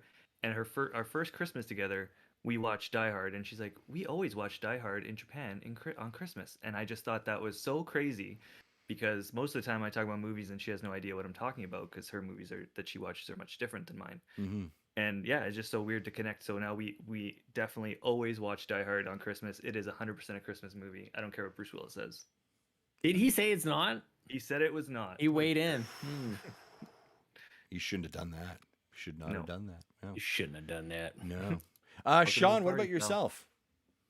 You said we watch movies. Grinch is there. I wonder. I go back and forth on The Nightmare Before Christmas. Is it a Halloween movie? Is it a Christmas movie? But yeah, like I don't know, like kind of the same as you, like Elf and things like that. Home Alone, if I can pop that thing on, I think is really good. But we're sort of in the stage right now where we're just watching anything all the time. But yeah, I don't know that we have too many. I'm looking forward to when my kids get just a little bit older, and we can actually sit through like a whole movie and like do a night of it. But we're just sort of like whatever's on TV at the moment. Yeah. My two go-tos, I have to say, is there is a Muppet Christmas. Oh, how could I forget? That's my answer. Yes, Muppets. All the Muppets. The Christmas Carol. Oh my gosh, yes. The one specifically, the one where the Sesame Street characters and the Muppet characters. Yes. All go to Fozzie's like mother's house. Isn't that Thanksgiving or is that Christmas? It's Christmas. Oh, and it's so one good. of my favorite ones to watch. And, yes. It's a short one, so it's easy to sit through. Oh, I'm embarrassed. And then the other one is a Garfield Christmas special where they all go to like John's farmhouse, and it's just a real touching Garfield story. Also, maybe Garfield would be played by Chris Pratt in it. Who knows? What wasn't he? Wait, who did Garfield? There was a recent Garfield movie. He's gonna be Garfield. Yeah. As well as Mario. Yeah, that's amazing. Well, lasagna, pasta, like it's all the same. Mamma mia. It's all the same. Nice. Great questions, Tony. Thank you. Hopefully those have also helped you a bit as well. I appreciate that. Sean, I'm just spending so much money here. Holy crap. Are you? Yeah, let's do a quick check-in, right? It's been about 15 minutes since we checked in last. What have you purchased? I haven't bought anything. I'm just making a list right now, but there's another Street Fighter game here too that I might be considering. I was going to get both. Oh my god. There's two. What the heck? Ultra Street Fighter. I heard it's really good online too. And I'm not what I used to be in fighting games, but there's ultra, pardon the pun, nostalgia for Street Fighter. Like that was the sleepover game. You'd go over for a birthday party and just like, King of the Hill, winner goes on, everybody else tries to take the person down, and you'd also wonder like who's holding the controller before you? Like whose greasy hands got on this thing? Because I can't pull a Hadouken with this. There's a little bit of orange dust. You're like, is this Doritos? Ketchup, what is chips. going on here? Oh my gosh. I saw recently in Costco spicy ketchup chip. I thought about it. Yeah, good stuff. I was like, ooh. Oh, don't think about it. Just do it. Spicy sometimes. I'm getting to an age now where spicy sometimes doesn't agree with me. You know what I'm saying? Like I'm at that age now. Gotcha there. Right? Yeah, regret. Where things are not a good idea. Kato says her list is now like $250 is what she's at. Oh my gosh, I love it. That's crazy. Yes. Kato, did you actually pull the trigger on anything yet? Lafford, so Jesse's saying I bought one game so far for $1.99 and used gold points for it. Nice. So didn't pay anything in my wallet. That is Jesse. He's a Limbo is right in there. Limbo I think is $1.99 US, and it is excellent. People should definitely play Limbo and check for Inside if it's here as well. But I just saw that. Inside is on sale as well for like super cheap. Can I like 90 cents. Can I ask, do you guys ever use the actual wish list function? And I know Tony, you mentioned the platform that you're using. But you actually use it, yeah? Yeah, big time. Okay. I do it as well, and I just like put a list of things in there. What do you got on that list right now, Sean? Or can you say? Ori, Kato's in the chat mentioning Ori, which I already have on Xbox, but should be on people's lists. I've got on my list so far Xenoblade 2, Persona 5 Strikers, Hyrule Warriors, Hotline Miami Collection is half off. Limbo is $251 in Canada. There's two versions of Street Fighter that I'm thinking about. Uno was up here as well as $10 in Canada. It's 60% off. All the Jeopardies, the Wheel of Fortunes, and the Feuds are all there. I think I'm gonna get this Mario and Sonic at the Olympics. It's all here, dude. Even Axiom Verge 2. Dang, dude. Wow. It continues on. Apparently there's no end to this great deals part of the eShop, and I'm just continuing to scroll and I don't know. The thing is, like, they're making it so hard. Like, look at all this. If they could just like put this into a cart, I would hit go. Yeah. And I will not do that, I don't think. Yeah. You know, I will stop at a certain point where I'll go, like, this is actually taking me too long to buy these games. What a miss by Nintendo. Oh, absolutely it is, right? 100%. I use There's like 1,800 games on sale right now. Yeah, we have 1,800. Yeah, we got the press release from Nintendo, and I was like, "Oh my gosh, you're kidding me, right?" I'm like, "We're not doing this. We're not talking about all these games." Like, there's not even a cart on the website, right? It's not just the console experience. It's like there's no cart option anywhere. No. Which doesn't and again, this is my ignorance. Is there a cart option on like the other platforms? Yeah. Is there? Okay. Also, I want to ask a question here, Sean. As you've got that list of games that you're wanting to maybe purchase and buy, right? Do you ever cross-reference that with what's available on Game Pass? Always. I think I mostly do it mentally. Like, I don't know that I don't need to check a list, you know? Okay. I'm kind of an Xbox podcaster, so I'm just kidding. Okay. Super arrogant. But no, like, I kind of just know. Yeah. And yeah, like, I don't think that some people are like that. Like, I think like Donnie from PSVG will buy games on Switch even if they are on Game Pass, and I think that's his way of kind of supporting the devs. I'm not quite there. Even though it looks like I'm going to be making a terrible financial decision later on this evening or over the weekend, I'm generally pretty cheap, you know, which is why this is so appealing to me. Sure. Like, I see 60% off and I go, I don't even know what this game is. What is this? The World at Online Fatal. I don't even know what that is. I think it's a Jesse game. Yeah, the other day my wife was like, I had a pair of socks and I was gonna buy them, and I was like, $12 for socks, and I'm like, no, thank you. Right. And then I'm like, special edition Metroid, like $150. Click. So like, you know, I make sacrifices. Yeah, for sure you do. Like your feet. Torchlight 3 is $12.59. It's what, 75% off. Like, that game is like a Diablo-like. Oh my gosh. Those are good games. Yeah. There's just so many. This is so fun. I like this. Good. Hey, speaking of fun conversations, you guys are both, actually, before I have this question, you guys are both pretty much in the know about the video game industry, right? Like, I feel like we're pretty well educated. Sure. So if I said like the whole Jeff Kaplan, Blizzard, Activision nonsense that's going on right now, we all would know what's going on here. I don't know Jeff Kaplan's involved. I thought he. Oh, not Jeff Kaplan. I'm sorry. What's his name? It's Bob. Bobby Kotick. Thank you. There it is. Bobby Kotick, right? What do you guys think? Both Xbox, Nintendo, and PlayStation are kind of saying, "Hey, we're not happy about what's going on over there." What do you think? What's kind of your thoughts and inputs on that from like an industry perspective? And really, what should the big three be doing, or what would you do? He sounds like a monster, and he should definitely leave. And I feel like these companies are going to, I think they might rally together, and it's going to be very bad for Activision in the long run if he doesn't get out of there soon. And he should be gone. Yeah, should have been gone months ago. Yeah. Sean, what are your thoughts on this one? I think that is an excellent place to start the conversation. I agree wholeheartedly with every single syllable of what Tony just said. What I think Nintendo, Xbox, and PlayStation should do with it, I think is trickier than that. Actually, I think that this gets into some pretty dicey territory in terms of what the ramifications are. There's precedents that are being set here, and that's why I say that it's tricky. I'm not saying that that people are wrong to think that he should be gone. I just want to make it absolutely abundantly clear he should be gone, and the buck stops with you at the top. And if there's anything wrong that's going on, it's absolutely your fault. Whether you did it or not, you have to take accountability to it. And he's dodging the accountability. I think that's atrocious. I want to make sure that's clear. However, I think that for the companies to publicly condemn or to like maybe even make decisions based on about what games are available to purchase on the various platforms, I think is tricky. Because it's a slippery slope, and like obviously this is an extreme case. I don't think we've really ever seen much like it before. but there will be versions of it across the industry, unfortunately. And so, do you uphold the standard when something happens at Ubisoft or when something happens at another publisher? Like, I think that's tricky. And I don't know that that's what any of these platform holders really want to get into in terms of holding anybody accountable from a morality standpoint. Like, I think you should be gone. One of the things I was talking to the guys over at PSVG about is what I think we're all feeling here is just a little bit of desperation. When we get down to like the players trying to create a revolution to just like try to make something happen, then there's been 6 to 12 failures along the way.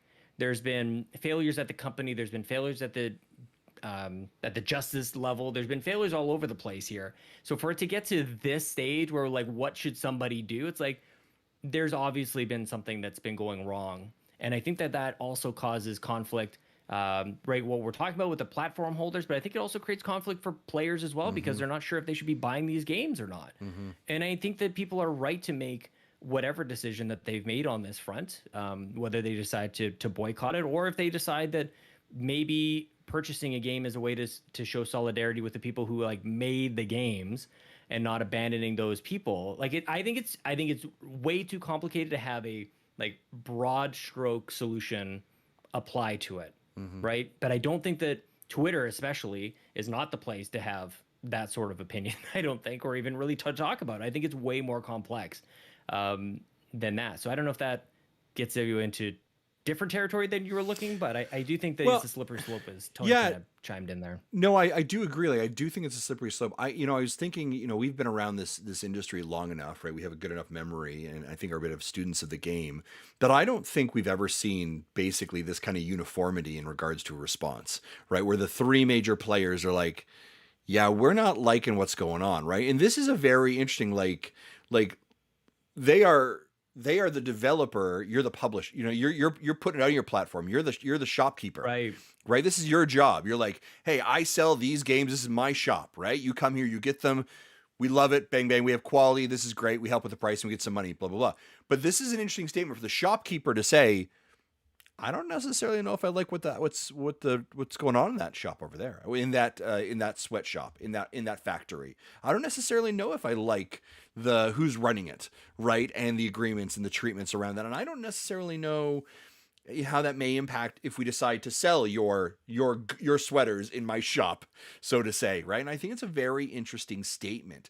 The only nearest thing that we would have had from this would have been last year's CD Projekt Red when Cyberpunk 2077 was yanked off the market. Now, that's the closest thing we've ever seen from an actual like delisting of content in regards to it, right? And no one's saying that Activision Blizzard's content is being delisted, but I think it's a very interesting statement where how does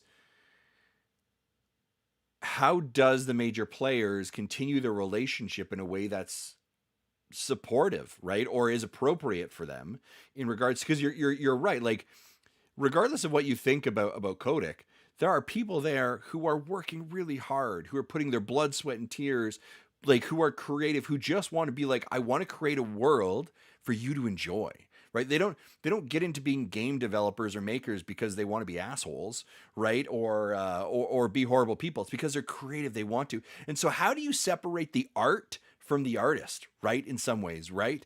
And how do you become okay with those things? I have struggled as someone who, like, I like Overwatch. I like playing Overwatch. It's the only real, I've got Diablo, but I'm like, and I have these, I've already purchased these things. So the financial burden is no longer is on me, right? Like it's not like I'm making a decision whether or not I purchase them. I've already purchased them.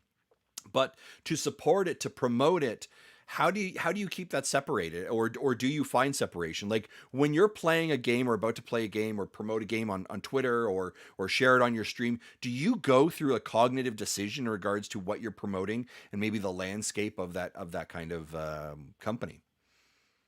This might be controversial, Justin. I like to try to simplify things as best as possible. I think that by me buying Overwatch, I think it's a bit of a leap to say that means that I support assault or malpractice or anything like that. For sure. I think that's too much of a leap, and I think people get to that pretty quickly, actually. And it surprises me every once in a while. Because it's not necessarily whether I buy it or not. It's I have no implication, I have no impact on the behavior of that company. And this is where like the sphere of influence and responsibility I think is really important to define. And the other thing that I want to say while I'm on this as well is like, what is the specific outcome that people are looking for that would make it okay to then go ahead and start buying things again? Or in the case of a platform like Nintendo, what is the specific? They have to be very specific about the outcome that they say, like, this has to happen in order for the games to come back, right? So I think that that's a lot of muddy water for me to go like, oh, I'm gonna boycott until like the game that I really like comes out, and I'll probably end up buying that. Or do I say something very specific and go like, okay, until Bobby's out, then I'm not buying, in which case I think that makes sense as well. But I think we have to get very specific about those types of things in addition to it. But yeah, I don't like I said, there's too many failures. There's too many other failures that have happened, and it's not our fault for that, because these things have been happening the whole time while we've been buying the Diablos and the World of Warcrafts and everything else like that, and we didn't do the thing. I think it's too much to. I actually think that it's too much to place on a player, that they're encouraging it or making it happen. I think that's way too much. I think the buck stops at Bobby, and so whatever it takes to make that happen, I think there are other ways. But yeah, I think it's, like I said, I think it's too much for players to own that responsibility. I think it's completely misplaced, to be honest with you. That's good insight. Tony, what are your thoughts on it? Yeah, like Sean's saying, like if it gets to the player's part, then there has been failures. But I think there's just it's to such degree that there has been failures that it's this situation now where the platform holders even need to talk about this. Like that it has gotten too far. Any other normal situation, it wouldn't have gotten to this. So the fact that it has, that's why I think there eventually could be drastic ramifications with shops and whatnot and the games themselves. But I struggle with separating the art from the artist. Like and that's in all forms of media. Like there's a bunch of movie stars that are jerks, but they make great movies, And it's like, do you not watch those? I struggle with this a lot, actually. And when all this stuff first started coming to light, I was really struggling with Diablo 2, especially because it was around that launch, right? But I feel like it isn't fair to punish the teams that work on this, but you also don't want to support the bottom line of Activision, who continues to keep somebody in that role, in that leadership role. And he should just be gone. I think it has gotten too far. And there's such, and I think, Tony, it's interesting as you were saying that there's this kind of this like statement that I had in my mind of like, you don't want to support them, but you also do want to support them because this is people's work, right? They have put time and energy and passion and love into it. And the other reality of it, and I'm going to put on the Justin business hat here, is that if something doesn't sell well and you're not making back your profits, what will traditionally happen is you begin to make cuts. You need to continue to be able to save money, right? So by the way, that project that we ran, by the way, we need to reduce that team now because they're obviously it didn't make back its value, right? You have so much money that you need to be bringing back. So now you're like, well, now I didn't buy a game because the company is kind of being, a bit of a douchebag. And now the impact is ultimately going to end up in the employee, right? The person who is designing the art, the person who is putting in the sound effects, person who's doing the VO, not necessarily the CEO who needs to be moving, right? So I think it's a real challenge to kind of separate those two things as well. Well, and I think the discussion itself, it's not like whether or not games are selling is one thing, but I think that it's undeniable that Activision Blizzard has taken a massive reputational hit here. And that manifests itself across a number of different dimensions, whether it's the stock price or even who wants to work there. So is there a talent drain that happens over the course of time? Like, this company will be hit by this, whether it's our purchases or not. Like, it's like I said, it's so complex. There's a lot of different kind of vectors that impact this thing. And so that's just when thinking about Blizzard and Activision. But I think that the conversation itself is almost like a bit of a warning shot to everybody else. Like, hey, this isn't okay anymore. And if it is happening somewhere else, and other people are going, let's tighten up our HR practices. Let's make sure, I have to imagine that other well-intentioned organizations are looking at this. This is the case study of 2021 of like what you don't want to be and what you don't want to do. So I do think that there is a benefit to us having the conversation and talking about it, whether or not we're taking action specifically of boycotting this thing. But the reputational risk is something that is being noticed across the industry, and creating spaces where people will want to go to work, and for Activision, like where you maybe want to think twice about it. So I think there's impacts that are beyond sales. I think we have actually a poor job of this, generally speaking, if we are the ones who are leading conversations on the internet of like fully exploring it, because we lock so quickly to boycott. And a simple, because we can understand, and I don't begrudge anybody who does it, but it's like when something is as complex as this, you have to have solutions that are a little bit more well-rounded to it, and have discussions that are a little bit more, like exploratory, I think, than just to go like, this is it. And if you're not on board, by the way, that's the other thing that kind of drives me crazy about it. It's like, if you're not on board with this boycott, then like you might as well be doing the assault yourself. It's like, okay, we are miles apart, even though at the core we're all agreeing, obviously assault is a bad thing. So yeah, I just think that it requires this length of conversation, I think, as well, Justin. So I appreciate it, man. Yeah, no worries. Well, I'm glad that we can have it and kind of have a bit of a chat about it. It's been more of a serious tone. We've kind of gone all over the map today on seriousness, identifying, what it means to be Canadian, what's going on in Activision Blizzard. Cold. And of course, what's your favorite poutine, right? Real hard hitting stuff over here on the all Canadian takeover. Sean, you brought an item for us to discuss as well, right? Well, in the light of the fact that we're all Canadian, here's the Canadian takeover. One thing that I wasn't sure if people really realize is like how many video games come out of Canada, and our government and just the way that we are set up and tax breaks and everything make it very appealing for game developers and publishers to set up teams all across our beautiful nation, my friend. So I thought that we might explore a little bit this thing. And I don't know, like Justin, do you have even how much stuff comes out of Canada, or do you just think like it's all out of Seattle or Japan? Even? No, this is what it means to be Canadian, maybe. Yeah, no, I think I think my perspective from game development is not necessarily centralized to the U.S., right, or Japan, and I think couple that's a byproduct again when I was over in Europe. Like, there's a lot of development studios over there, right, and I got to walk down the streets of Copenhagen, and it was like right beside one of the EA offices, like big EA on the side of it. I was like, oh yeah, right, forgot about that.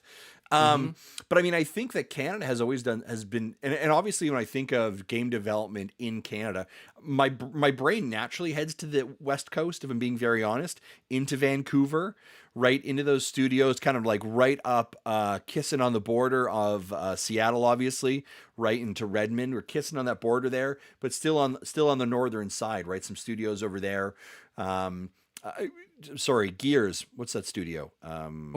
Coalition's over in Vancouver, right? The Phoenix Labs, the folks that do Dauntless, is over in Vancouver. Of course, Edmonton, well known for Mass Effect, and of course that's the BioWare studio, right? Am I correct? Yeah. Yep.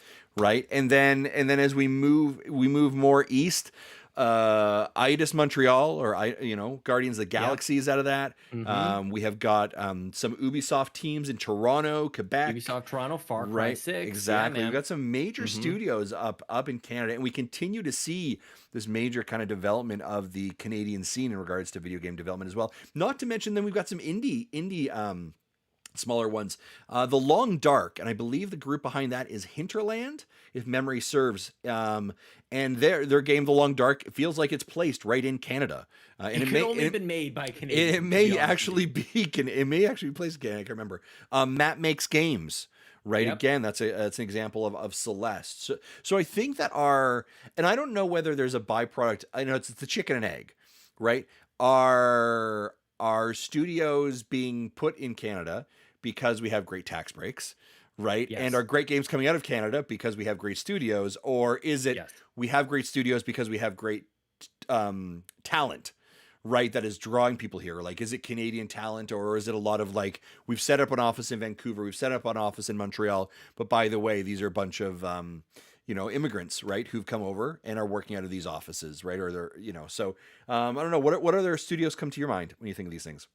Well, I'll jump on that to say, like, I think it starts with the infrastructure, Mhm. right? So you have because you think about like even Santa Monica down in the U.S. in California, and once you have like a Naughty Dog set up there, or you have a little like Sony Santa Monica, suddenly like you've got like this pool of talent who live there. Like it's Mhm. like these. I think this is the part of the conversation that sometimes gets missed. It's like these games are made by real people Yep. who live in a city, and they like they go to the grocery store. So like yeah, like setting up the tax breaks or the incentive to create a business and have people move to those places, I think is number one. And then, yeah, number two, then you start to kind of cultivate from there. One thing that I'm so glad you brought up all of those studios. One thing that, as I was looking into this, I was reminded of over there in Vancouver, British Columbia, a game studio that Nintendo fans might be appreciative of is Next Level Games. Right. Yeah.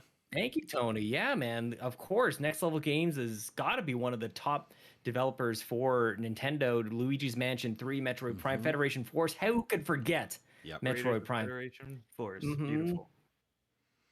Punch Out. Lots of stuff coming out of this. Mario Strikers Charged. One of my favorite games of all time comes from Next Level Games, man. Vancouver, British Columbia is a very, very cool city in the world, and lots of really cool studios coming out of there, my friend. Yeah. And like there's a lot of talent, especially at like Next Level Games, like that the animations they do on Luigi's Mansion, the cartoon effect to Punch Out, like they're just doing some really phenomenal stuff there. And so much so that Nintendo decided to put a ring on it like 10 months ago. Yeah. And they kind of fill that like retro studios vibe for me, you know, like they're able to take these dormant franchises or franchises don't get used enough by first party Nintendo and then really do something special with them. So I'm really glad that Nintendo snatched them up specifically. The other part of that we probably don't see, and I full transparency. Recently, I saw a job opportunity for an organization for a game studio, and I sent my application into them. And I did some research, and I was like, "Oh, it's the Canadian company." And then as I read through the resume or read through the posting, it was actually their head location was in Canada, but they had other studio offices all across the U.S. as well, and another office in Canada, right? So while their head office may be Canadian, they had so many other offices as well. And I think that's another thing. We think of these head offices that are located in these countries, right? But often studios or smaller working teams are in different locations. So you may have like some of the folks at the Santa Monica team, doing Naughty Dog or doing the God of War, who's actually located in Toronto, right, as a satellite office, doing smaller groups as well. But we never hear them because it's not the head office, right? And so there's a lot of that talent across the U.S. and across Canada as well. It's great stuff. So. Well, shout out also to Drinkbox Studios is another one that I wanted to bring up to Toronto-based. Man, they made some of my favorite games. Probably people recognize them from Guacamelee, but Severed is excellent. Yeah. Played it on the Vita. It's also available on the Switch. That game and iOS and everything else like that. Who's the company that did Runbow? Oh, I don't know those guys. 13 AM Games. 13 AM Games. They are also a Canadian company. Yeah, there's a big scene there in the Toronto area. Ontario for sure. Yeah. Studio MDHR is one of the scrappiest, I think, developers we've ever really seen. The developers of Cuphead, of course. Family owned company. It's the Molden Howers. That's what MDHR is sort of shortened down to. And like these aren't just like, oh, I made a game in my garage and it's a text-based game. Not to take anything away from that, but like Cuphead is like revolutionary. Like it is like one of the industry-leading games, and it's going to be developed into a Netflix show as well. And the IP itself is just excellent. Came out of nowhere. So, this is something that when you talk about what does it mean to be Canadian, one of the things that I think sometimes it means is like we're not very good about being proud about stuff that we make. Like we just sort of like let it fly under the radar. So I'm actually not surprised when we go. Like that's why I wanted to bring this up, to kind of shine a spotlight on it, because it's just something that we don't really do, So like that is like when you talk about like a BioWare and a Studio MDHR, like kind of opposite ends of the spectrum, but both recognized as absolutely world class in the truest sense of the word. This isn't just like good for Canadians, like Bryan Adams. Yeah. It's like really good. Shout out to Bryan Adams. I love Bryan Adams. Guy's killing it, still. Still. Cuts like a knife. Summer 69. But he does an amazing job, right? Yeah. No, I think it's a good topic because I think, love the opportunity. You know, I love it whenever we can just get an opportunity to humanize, right? Right, because there is a human factor. There's a human cost to these things that we enjoy, right? Like it angers me. Anger, I guess, is the right one. Well, disappointment maybe when like a game gets delayed and all of a sudden you see, where's my game? Oh, I can't believe it. Blah, like there's a human cost to do these things, right? This thing that you want, and I understand we all have wants and we're all excited about something, but the reality of like it getting, you know, kind of just like slowed down and all of a sudden stop because we don't want to crunch our employees, right? We don't want to put them through crunch and all this kind of stuff to be like, well, I'm still disappointed about it. But you're like, no, these are people. These are blood, sweat, tears, hours away from family, to provide you with a 40 hours of enjoyment. And so there's go ahead.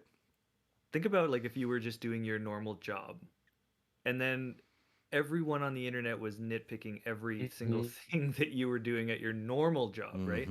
So you're just trying to make your living and do your thing, and you're hearing things like, oh, Justin didn't get the reports done on time. Now this is all delayed, and it's like, and people make a narrative around that, and it can negatively affect. Could you imagine what this does to these people's mental health? Oh, for sure. Yeah, I couldn't even imagine. Like any of us try to create anything like as small as a YouTube video or a podcast, and that alone just feels like you're putting your blood, sweat, and tears into it, and it's like, yeah, these people are building these giant games or any kind of game and just being picked apart for stuff that they have, they're just trying to do their best, right? Yeah, I agree. This is a great conversation, Sean. Thanks for bringing it up. I appreciate it. It's really good. Thanks for having with us. No worries. Well, folks, why don't we do a little bit of let's jump into what we've been playing, shall we? I have a button for that.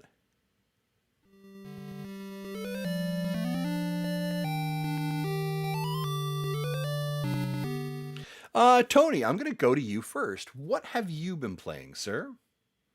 I know it's so dense, but I've been playing Halo, and a little bit of more Halo. Yeah. I've been drinking Halo Rockstars. I've been going getting Halo Pringles, getting double XP. I posted a picture on Twitter today of like 15 Halo cans. I may, you level up that battle pass or you die trying, and I might just do that. I might just from cardiac arrest because of your Rockstar, exactly. your energy drinks. That's exactly it. How could I forget about that? Did they have Chips Ahoy as well with the packages? I think they had that last year when it was supposed to come out. Exactly, yeah. And just playing lots of Halo and really working on that battle pass. I find it really easy to chip away at those challenges, and I kind of like to have a kind of a shooty mindless game, and then maybe a more chill game going on as well. I like to dual wield those. So like Animal Crossing again is I've been playing it since before the update, trying to get ready for the update. Then they surprise dropped the update and ruined all my plans, but I just keep trying to pick away at that. And I haven't even touched the Happy Home Designer stuff yet because I'm still just like going through all the new stuff on the update. Like it's like just going to Captain's Island all the time. Like just taking that ride brings a tear to my eye. Nice. I love that. Well, I'm going to suspect, Sean, I'm going to suspect you've been playing Halo, right? I've been playing one of the most storied franchises in the history of video games, Halo. No, Pokemon. This is the year Pokemon for me, man. I decided for whatever reason, 2021 was it. I am going all in. I played the crap out of Pokemon Go. At one point, I was getting in decent shape with all the walking that I was doing. I've completely undone that now because it was my daughter's birthday and I had all the cake. I ate the entire Pokemon themed cake. And it's Pokemon everything here, man. I'm learning not all of them, but many of the Pokemon. I never thought I would be able to commit this to memory at all. And I'm in it, dude. I'm really enjoying my time just kind of getting into this thing that I kind of missed as a kid. I just missed Pokemon growing up. And this might sound funny to you because I know you're such a Pokemon aficionado. Quite a connoisseur, somebody who's just been with the franchise for many, many years. So I don't know if it, kind of ticks you off that I'm just getting into it now, but I am. Yeah, man. No. Well, I mean, I'm a level 5 Charmander pro, right? Yeah. And so That's a thing, right? So let me ask you this: so you're diving into the Pokemon. Is Yep, it? Brilliant Diamond. Yeah, and I saw on Twitter the amazing pictures that Chelsea posted of the cake, I believe, right? Are you getting in? Let me ask you: are you getting more into it because your kids appear to be getting really attached to it more, or was this kind of just like this is you getting into like? So where's this coming from? Yeah, I think that's actually a deeper question than maybe you even know, because I wonder sometimes when we go out and play Pokemon Go, I'm like, is this for me, or like are you guys like they're into it as well, of course, but I'm like I'm really enjoying my time with it. So I think it's equally column A and column B on that, and just it's something that is such an easy thing for, at least the way I see it, is such an easy thing for me as a dad to do. It's like if they are enjoying it and I'm enjoying it, it's like, well, this is what we're going to be doing. Like this is such a gift that it's if you're ever looking for something to connect with your kids on, it's like, holy crap, that like I love doing this, and they want to watch me play it, and we want to go out and catch Pokemon together, and like it becomes part of our lifestyle. So yeah, there's probably an element there that maybe otherwise if it wasn't there I wouldn't be quite as into it. But I also think that I think Pokemon Go, and maybe Jesse would speak more eloquently about this. Like, I think Pokemon Go is in a really great spot right now, and somehow the pandemic maybe it had helped that with some of the changes that they made to the game that made it more accessible or easy to benefit from the various things that you do with the game.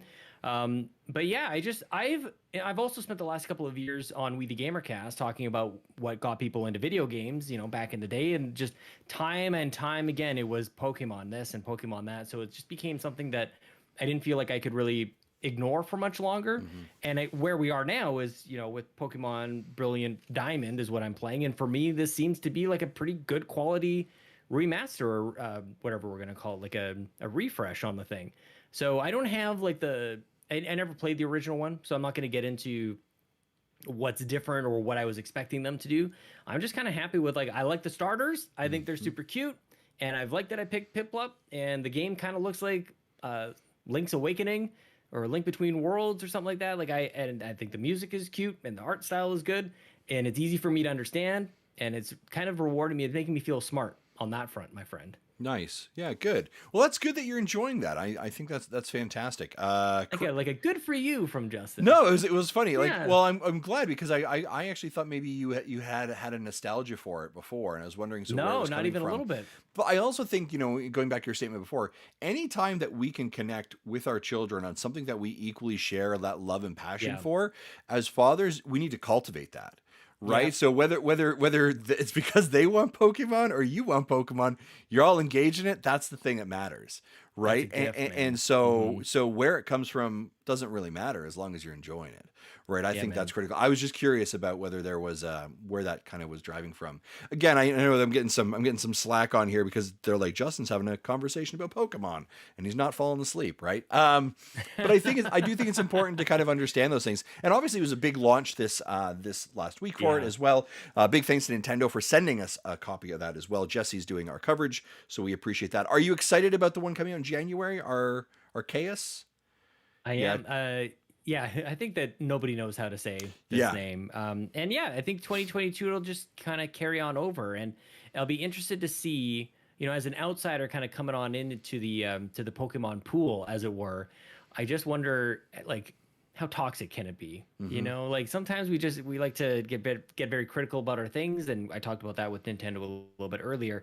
And that is the one thing that I definitely noticed with Pokemon as well. Is like nobody's ever happy, and like these things are catastrophic and all these things. And one thing I kind of had like a light bulb moment when Lincoln was quite a bit younger and he played Yoshi's Woolly World for the first time, and he loved it. He was playing on mellow mode, I think it was called, like where it's just like there's no time limit, you can do whatever you want, you can play the level over and over and over again. And I'm like, this game is clearly not for me. Like, this is for him. This is for a kid. And I have to think about that with like Pokemon a little bit. Like the task that we put on Nintendo and Nintendo sort of tangent or adjacent games is such a tall one in order for it to be for, kids my kid's age, 4, 5, 6, 7 years old, a RPG game, and then like also satisfy me or somebody else who's been playing this game for the last 25 years. Like, that's a tall order that not too many other game makers are tasked with. So like kudos to them for that. And I don't know. I'm really enjoying it. I don't want to get too much into like really just being really overly critical about it, because I think that's what's going to happen. Probably more so with Arceus than anything, actually. There's also the comparison with Breath of the Wild that it's probably It's their an own fault unfair for creating. Yeah, it's an unfair. Yeah. Well, I think it probably is, you know, because it's one of the best games of the generation, if not of all time. And then Pokemon, which obviously comes with its own cachet, and it looks like that game. Like there's people's expectations are high for, I think, a very good reason, but ultimately I think people will be disappointed by it. I'm trying to keep my, as Zach Erickson would say, like keep my expectations very measured on this, and just kind of go in and enjoy riding around a Bascu Legion, because that sounds awesome. Just wander around the oceans with this giant fish thing. Yeah, no, it's good. Yeah, doesn't that sound good to you? Are you not like intrigued? Like, are you just hardened in your stance and Pokemon hatred right now? I would. So like it's a character that you're playing, right? Yeah, yeah. I mean, that's the thing, right? And I'm seeing a lot of the chat pop off. There is a caricature, right? And I think, you know, Sean, you more than the 2 minutes. Yeah, Sean, you and I have talked about this before, like the podcasting character. Right. And what you turn up and turn down. I am a full. So if I'm removing the veil and taking off the mask for a moment, I'm just really happy that people find things they like. Right. I bug Jesse about it because we are very different on a lot of different, you know, opinions of things. But like the story that never gets told was the time that I was down in Kansas City, brought my Switch. He came to pick me up. I had my Switch and I had Pokemon loaded on my Switch. And I was like, yeah, I need help getting some of these characters. Can I do some trades with you? And like his son Matthew like grabbed my Switch and like sat in the back of the car as we're like going for ribs, swapping characters, and I had this like full decks, and I was like, yeah, awesome. That's so good. Right. I find for me a lot of it is usually the actual city or location. So I was really attached to Sword and Shield because it was placed in Europe, right? Kind of placed in England. I kind of have an affinity for that. I feel a connection there. So it feels kind of like a natural thing. But much like you, and maybe Tony, probably like you, I was past Pokemon when Pokemon came in, right? Like I was probably 1 or 2 years out of it. Had I been a couple of years younger, I'm sure, like knowing my personality, I would have been all in. So yeah, there's a little bit of a character there I play. I also think it's fascinating. Just Pokemon is such a huge, massive brand. Do you know what I mean? Like today in the Macy's parade, the Thanksgiving parade, Pikachu floating down right, and everyone's like, that's a Pikachu. Right? Like you've got character recognition the same as like, that's a Mickey Mouse. That's a Ronald McDonald. Do you know what I mean? Like it's so ingrained. I went and saw Detective Pikachu with my kids and I was like they didn't ask to do it. I was like, I want to go see this. This looks really funny. Would you come with me? And they're like, really, Dad? I was like, yeah, I will pay I'm buying your tickets and you're getting sweets. You just got to sit here for 2 hours and watch Ryan Reynolds be an asshat. Do you want to do this or not? And they're like, okay, we're going to do this. Right. Amazing conversation. So that's how I it's the interaction with your family. That's how I talk, right? That's how I rule.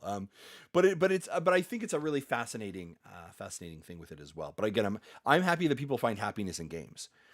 I'm not a fan, and to your point, of the toxicity of communities that are created, right? Regarding ideas or brands, or like, how about we just welcome everyone?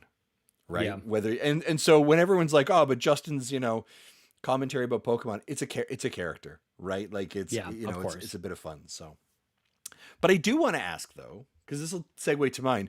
3 things that I've been playing. First one, I've been playing Death's Door on the Nintendo Switch. I am loving it. That is a very cool game. Love the musical design. The sound, it's fantastic. I love the art style. Controls really nicely. I love the, you know, like you die and it just says death, right? And boom, and you're kind of back in, and now that area is unlocked that you're in, right? Like this roguelike elements with a Zelda-esque kind of frame around it, I think is fantastic. I'm absolutely loving it. I can see why it got as much critical acclaim as it did during the beginning of the year. And I'm only a couple hours into it, but I think it is absolutely, absolutely amazing. The other game I'm playing is Eastward. Came out in September. Man, that is such a homage to games like Earthbound. And if you haven't checked it out or played it, I think you should really recommend it, or I would really recommend it. I've been absolutely loving it. It's been a great fun, great dialogue, fantastic graphics, a lot of fun. Just again, what games need to be. Right? Just those things. So, and then the third game I've been playing, It's a new franchise. You guys might want to write it down. Halo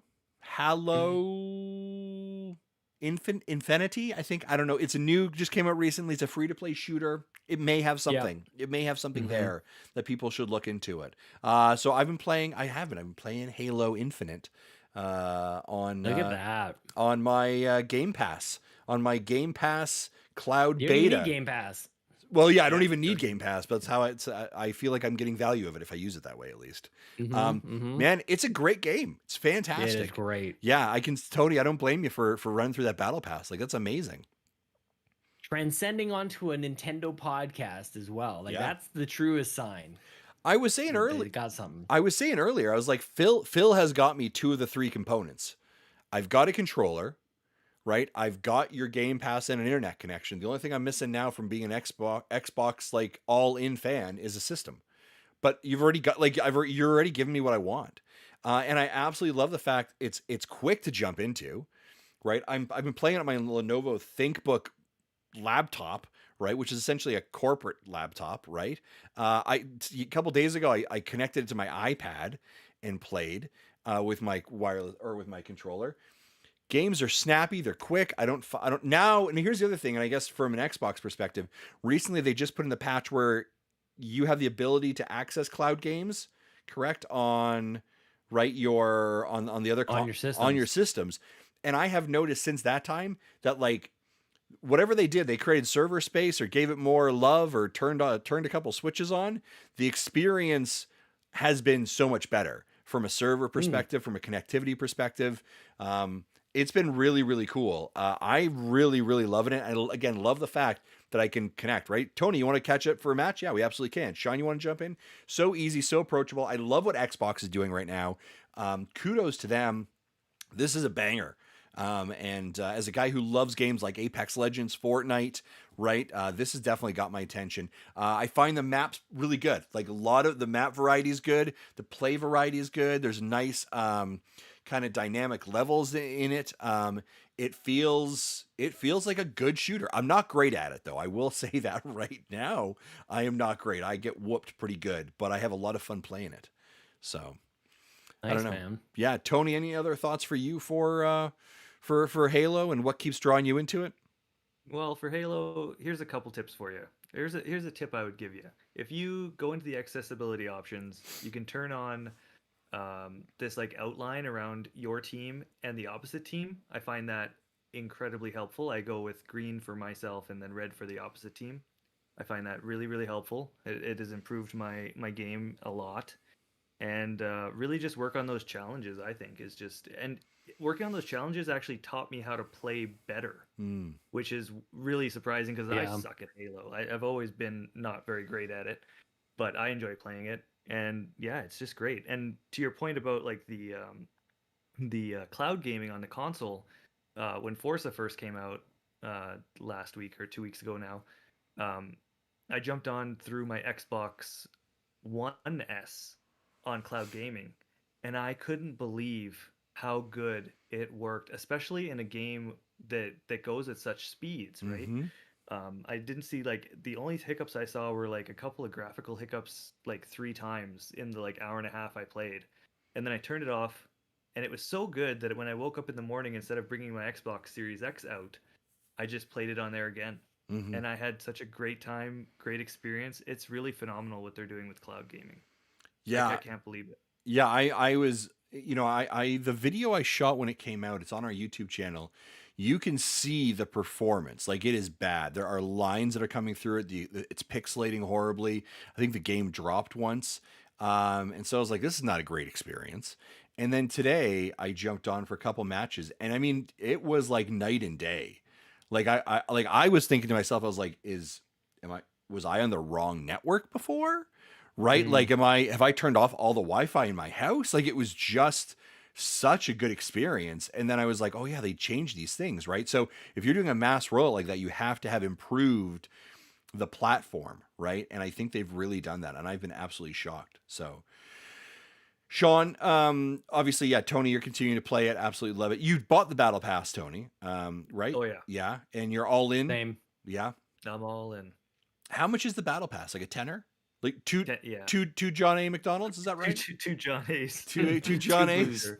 All right, 2 Blues. I like that. Two Good. John A's and kids playing hockey on the back skating. Yeah. Good. Sean, what's your experience been like with it?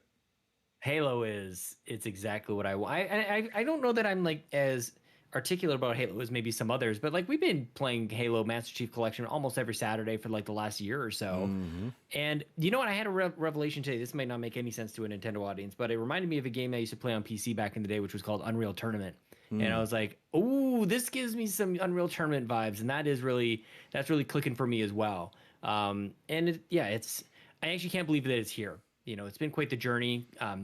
The road to Halo Infinite has been pretty interesting, to say the least, and the fact that it's here and not going away, like it feels temporary. It feels like we're just getting a little taste and they're going to take it away from us, but that's not the case. Halo is here. We've been playing it on twitch.tv/Sean Capri on Saturday nights at 8 p.m. Mountain Standard Time, the only time zone that matters, of course. Time zone that matters. And we had like 20 people show up in this, and we couldn't even join other games. We had to create our own custom matches, which is awesome. And there is a lot of, I think, crossover, and a lot of things that kind of remind me of when a game lands on Nintendo that has happened is that everybody is there. Mm-hmm. Like I think that happens when a Nintendo game lands, where it's like they've done it. Xbox has done a great job of not distracting us with like games that are coming next year. We don't know really any dates after this. December 8th is what everybody is looking at for Xbox. Mm-hmm. And so everybody's here. You fire up a game and 20 people show up. And I feel like that's kind of like a Mario Kart type of deal, or whatever. Pick your Nintendo game, Splatoon. When an event like this happens and everybody shows up, like that's the sign that you've got a winner. And they have reduced, to your point, Justin, like they've reduced the barriers of entry like to such a stupid degree. Mm-hmm. Like the way that I kind of describe this game is that it's free like Fortnite. Mm-hmm. And it's like as available as Fortnite. Like I just don't think that people really like understand that. Like if you can think about how prolific and how Fortnite is everywhere, that's Halo on your PC and cloud you can cloud mobile. If you have Xbox, on any Xbox, for God's sakes, like you can accidentally end up playing Halo at this point. It's so everywhere. Can you see a world where where Halo Infinite is available on the Nintendo Switch? No. Why? I don't. I wish because that because if you're using it like, if you're using the idea like Fortnite, right, where it's free to play and it's cross-platform, is there a reason it couldn't? Obviously, No. I mean, you could make the cloud version of it, right? You'd have to, right? Mm-hmm. Can't run local, Wouldn't right? that be interesting? But I mean, why? 95 million Nintendo Switches in the wild, right? Yeah, that there is something. You know to why that. Apex There really Legends is. recently had one of the highest years they've ever had? Because they got Mm-hmm. it on the Switch. So I think, and this is maybe similar to conversations we've had in the past about just Game Pass on Switch. Mm-hmm. I think if it were up to Microsoft, it would be on there today. Yeah. And I think it's more of a Nintendo thing that they actually don't want it over there. There is a philosophical conversation to have about whether or not Xbox should have such an important IP available on non-Xbox platforms. And I think that might also be the bridge that has to be created for it to make sense for Microsoft to put it on there. Is if Halo is on Switch, you must also have other ways of spending money on Xbox stuff. And I know Minecraft is probably what you're going to bring up. Right well, after no, that too. like my idea is like spin it off. Like I'm not saying bring Game Pass. I'm saying spin that off as its own standalone game that you could put on the cloud version of a Switch. And you want to buy your Battle Pass? Yeah, just like you would buy your Battle Pass through Apex Legends, through Fortnite, through all of that, right? It's a standalone. Treat it as treat it solely as a free to play game. So if you're a publisher and you have a free to play game, how do you get it out to more people? You put it on every platform available, right? And what you're hearing from Phil Spencer is he wants more people to be jumping into the ecosystem, right? He's talked about like having it on smartphones. He's talked about the dongles, right? This is his strategy, right? So why would you not spin it off as its own game? So it's just Halo Infinite. Go to your eShop, buy it there. And by the way, you can buy your Battle Pass there, and Nintendo takes their 30% cut like they would for everything else, and 70% goes to Microsoft, right? And so you're just allowing more people that access. I think it has to. Sorry, go ahead, Tony. I think Sean's 100% right on it. I think it's more of a Nintendo thing than it would be a Microsoft. I think if it was up to Microsoft, this probably would be going on already. Hmm. But I I really don't, because Xbox is a competitor to Nintendo. It's not like Fortnite's a competitor to Nintendo. Yeah. Fortnite's just a game, right? So like, and having a game like Halo, I don't know. It just I would love that future. Yeah, Honestly, I would love it, but I don't think it's gonna happen. And I that's think fair. the pie is bigger with Game Pass. So I think it has to be more of a direct, like, how do you convert people away from, if you're playing Halo on Switch and you're buying into the Battle Pass, that's awesome, but that's only part of the puzzle. Like Yeah, the rest of the puzzle is Game Pass, is $15 a month every single month for the rest of your life. So how do you get people on over yeah. there if you just put Halo on Switch? I don't know. I The don't know if connection's not that there. does it. Yeah. Yeah. Yeah, and Yeah. I 100% agree with you, right? Like I when I was given or provided Game Pass, right? And you provide me a month there as well, Sean. I was like, yeah, it's great, but I was like, but really what I'm looking forward to is Halo. Right? Like Yeah. that's the thing, right? And so when Halo's dropped, now I'm like, it's Black Friday. Where do I get some of those sweet Game Pass deals? Do you know what I mean? Like now Hmm. I'm looking. That's the hook, right? And so my commentary is they've hooked the. You know, I'd love to see the subscription models, the numbers. Sorry, I Yeah. apologize. After Halo dropped, Oh love to yeah. see how long they stayed on for afterwards. And now that you've hooked them, how are you keeping them? Right? What are the things that you need to continually do to make sure that people don't want to just drop off, right? Or you're just hoping that they kind of forget and the subscription just kind of continues to roll and they pay Oh, for it, right? that's the So, subscription model. yeah. That's why you do recurring payments. I think the one thing that is interesting with Halo that, like, I think people who are in that community are just kind of starting to realize is just how separate entities the single player campaign is with the multiplayer campaign. Like, multiplayer is free for everybody. Like, you don't even need Game Pass, you don't need Xbox Live, you can just play it. The campaign is a $60 US, $80 here, or comes day and date on Game Pass. So the single player campaign might be the pull. I might have actually, Mm, like, maybe closing the loop on my own sort of like question here is give people Halo for free on Switch for multiplayer, let them play it there if it's a cloud version, whatever. That's cool. And then people know if they want to have more Halo and play the single player, and hopefully that releases to high accolades and critical acclaim and a lot of word of mouth. And then the only way to do that is maybe that is the part that is exclusive to more Microsoft centric platforms like PC and Xbox and things like that. yeah. No, I agree. That kind of makes sense to me. I think that's if we ran Xbox, There. that's what I would do. Nice, nice. Hmm. Tony, what are your thoughts on that? Yeah, it just makes Switch having Halo would be awesome. I just don't think, and to the point of Sean saying like Halo multiplayer on Switch and bringing you back to Xbox for the campaign, I'd argue like people are here for the multiplayer, right? Yeah, People are here for the Hmm. multiplayer. I know a lot of people numbers who are like, wise, I'm yeah. never going to touch the campaign. Like I will, I want to play through it, but a Hmm. lot of people won't. They're just going to be like, how can I jump in? How can I jump in quick? Yeah. And Xbox is making that very easy across lots of places, just not the Switch. Yeah. And that's fair, right? And like I said before, I mean, I am 2/3 of an Xbox owner now, right? I've got my Game Pass, I've got my controller, and the idea being is I'm exactly what Uncle Phil wants. Do you know what I mean? I am. He's fine with that, right? He's got me. He's pulled me into an ecosystem that originally was a $400, $600 price tag to enter. But you know, the barrier to entry is so low, right? I was talking to, again, Sean Abbott of the Game Pass News, which you can subscribe on your podcast catcher of choice and catch that as well. But I was saying when they released like the Xbox on the go is what I'm going to call it, right? Which is you get the dongle that you put in the side of your TV or your monitor, just like Stadia. You get a controller and you get 3 months free of Game Pass, and it's 100 Canadian. Boom. You have got people right there, right? And that is so absolutely simple, right? Because people are like, oh, I need to use a web browser currently. I don't know about that, right? But if Yeah. someone can say, oh, the device is the dongle, it's a Fire Stick, whatever it is, I plug it in there, and it goes to my, boom, there it is. That people can understand, right? You can Yeah. get that. And I was saying before, you've got to get yourself, I know they're working on getting on smart TVs, right?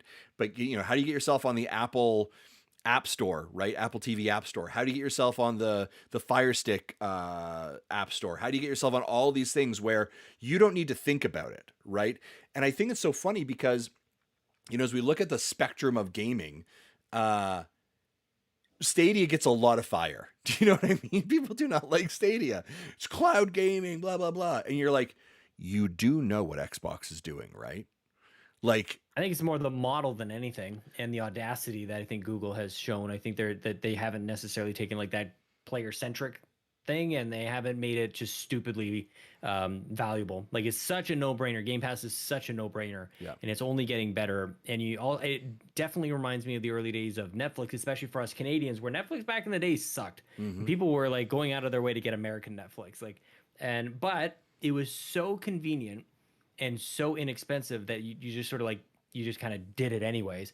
And even for somebody like me who held a high regard for DVDs and Blu-rays, especially, like I had like a great home theater system. I wanted the best quality. I didn't want to stream, and slowly but surely that opinion that I held so strongly got chipped away by just Netflix is so available. It's so fast. I don't have to get up off my couch to do this thing. It's on every device. Like when I say that Xbox is following the Netflix path, like I think some of the comparisons are obvious, but I'm looking more like the behavior changes in people and how you can just like be doing one thing and just, I guess I'm playing Xbox now, or I guess I'm flipping through Netflix and just kind of like thumbing through which movie I'm going to watch next.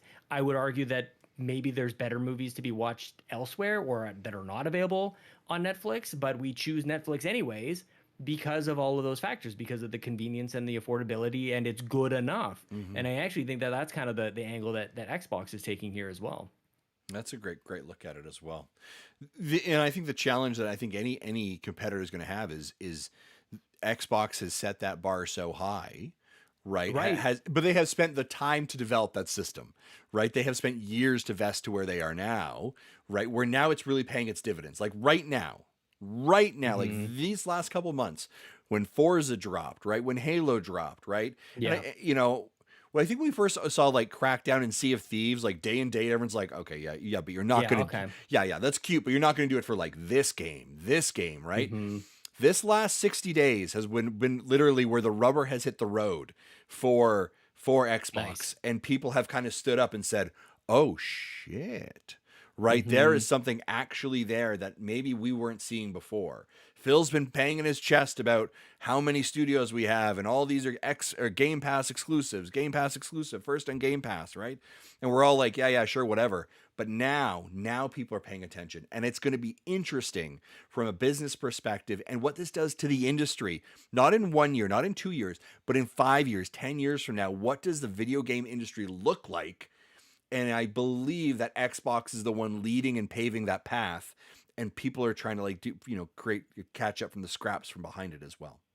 So catching up on that is awkward, and you kind of see this from like an MCU versus what DC ended up doing, where like MCU put in the homework, they put in the years, they put in the movies, they cultivated their characters and kind of introduced the very early goings, and then like DC found themselves 5-6 years behind the 8 ball on that, and went like, oh yeah, us too, like Superman versus Batman and Justice League is like, it's like didn't work. And you need to put in the homework. You need to put in the time. You need to bring your audience along. And I think that's what Xbox has done. And that's what Google has not done, to a couple of points that Jesse's got in the chat here as well. You need to bring people along. You can't just decide that this is the way things are going to be, because you're also not going to be, if you don't go along for that ride with your audience, you're not going to be listening to them either. And I think that Xbox has done a great job of that, and kind of just little micro adjustments here and there to align with what people want. So you see that awkwardness as well with Nintendo, where they like, Xbox did Xbox Live, PlayStation did their online thing, and then Nintendo's like, oh, we'll get to it eventually. And then they kind of just like do this quick catch up, and it doesn't feel the same. It doesn't, like, something isn't quite right. And it's because of that catch up. You can't rush those things. These are gigantic initiatives, whether it's a online service or Nintendo Switch Online or Game Pass or whatever it is. Like, you got to be along for the ride for it. And you can tell the people who put in their homework, and you can tell the people who copied off the Smart Kid, Yeah, and Phil Spencer put that note in our heads right away. Like, this is a long-term plan. Yeah, this is in beta for forever. Like we're building this, we're laying the tracks as we're driving the train.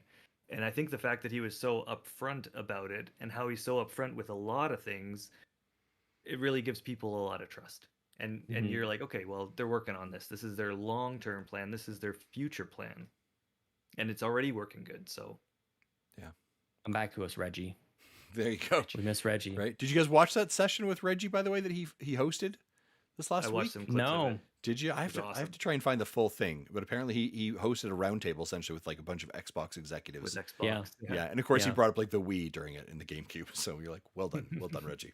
All right, folks, this has been a fantastic chat, man. We are running long. We've got one listener mail question, then we're getting out of here. So let's just jump right into listener mail.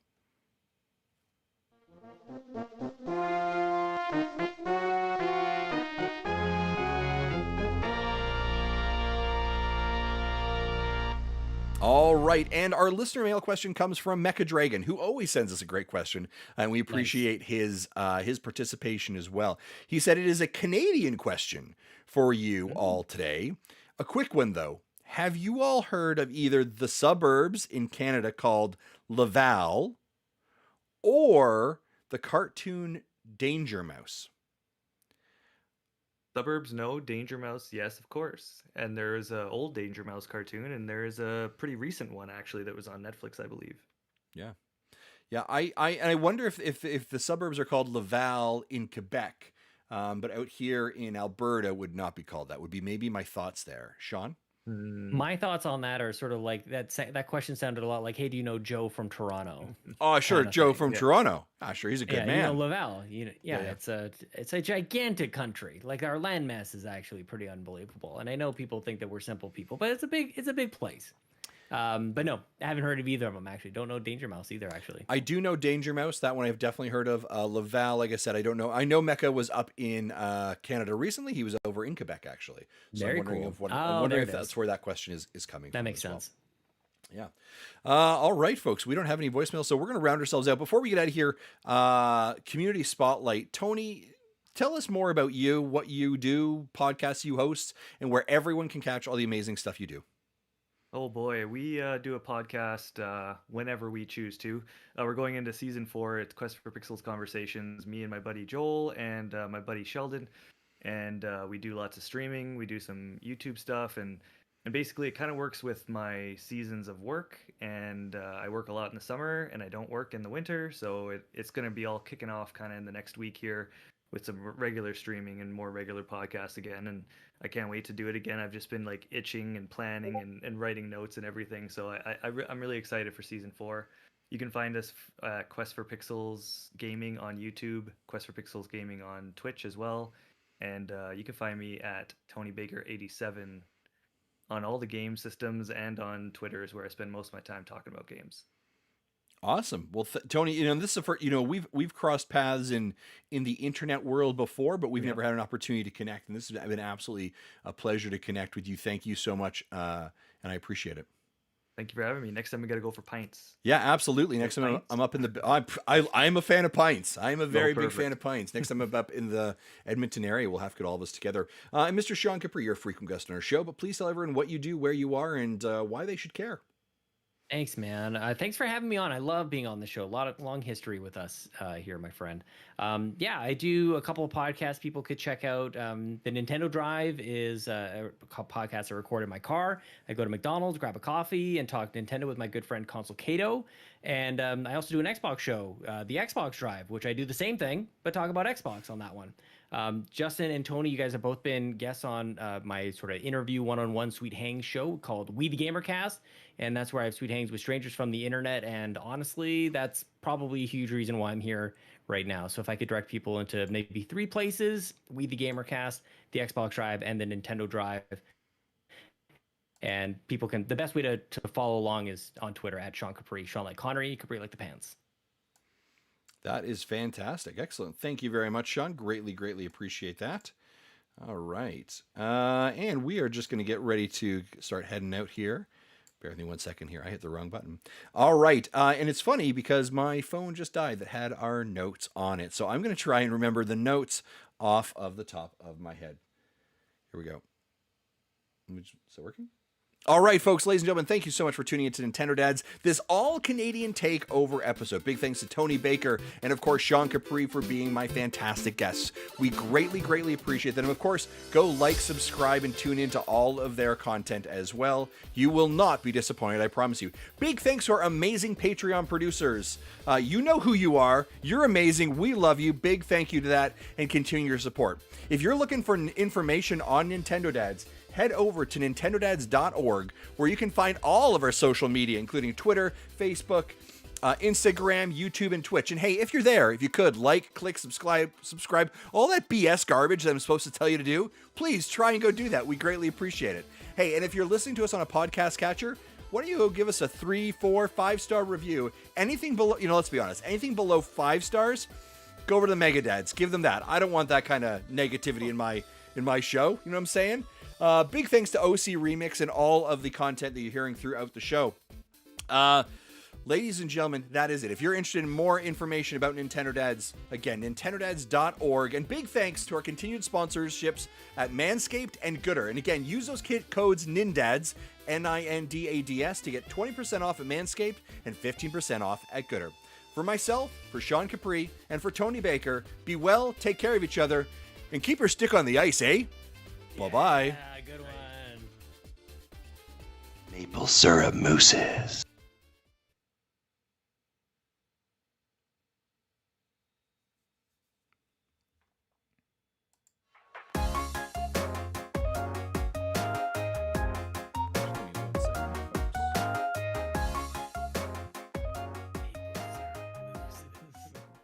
Did that transition come across? Yeah.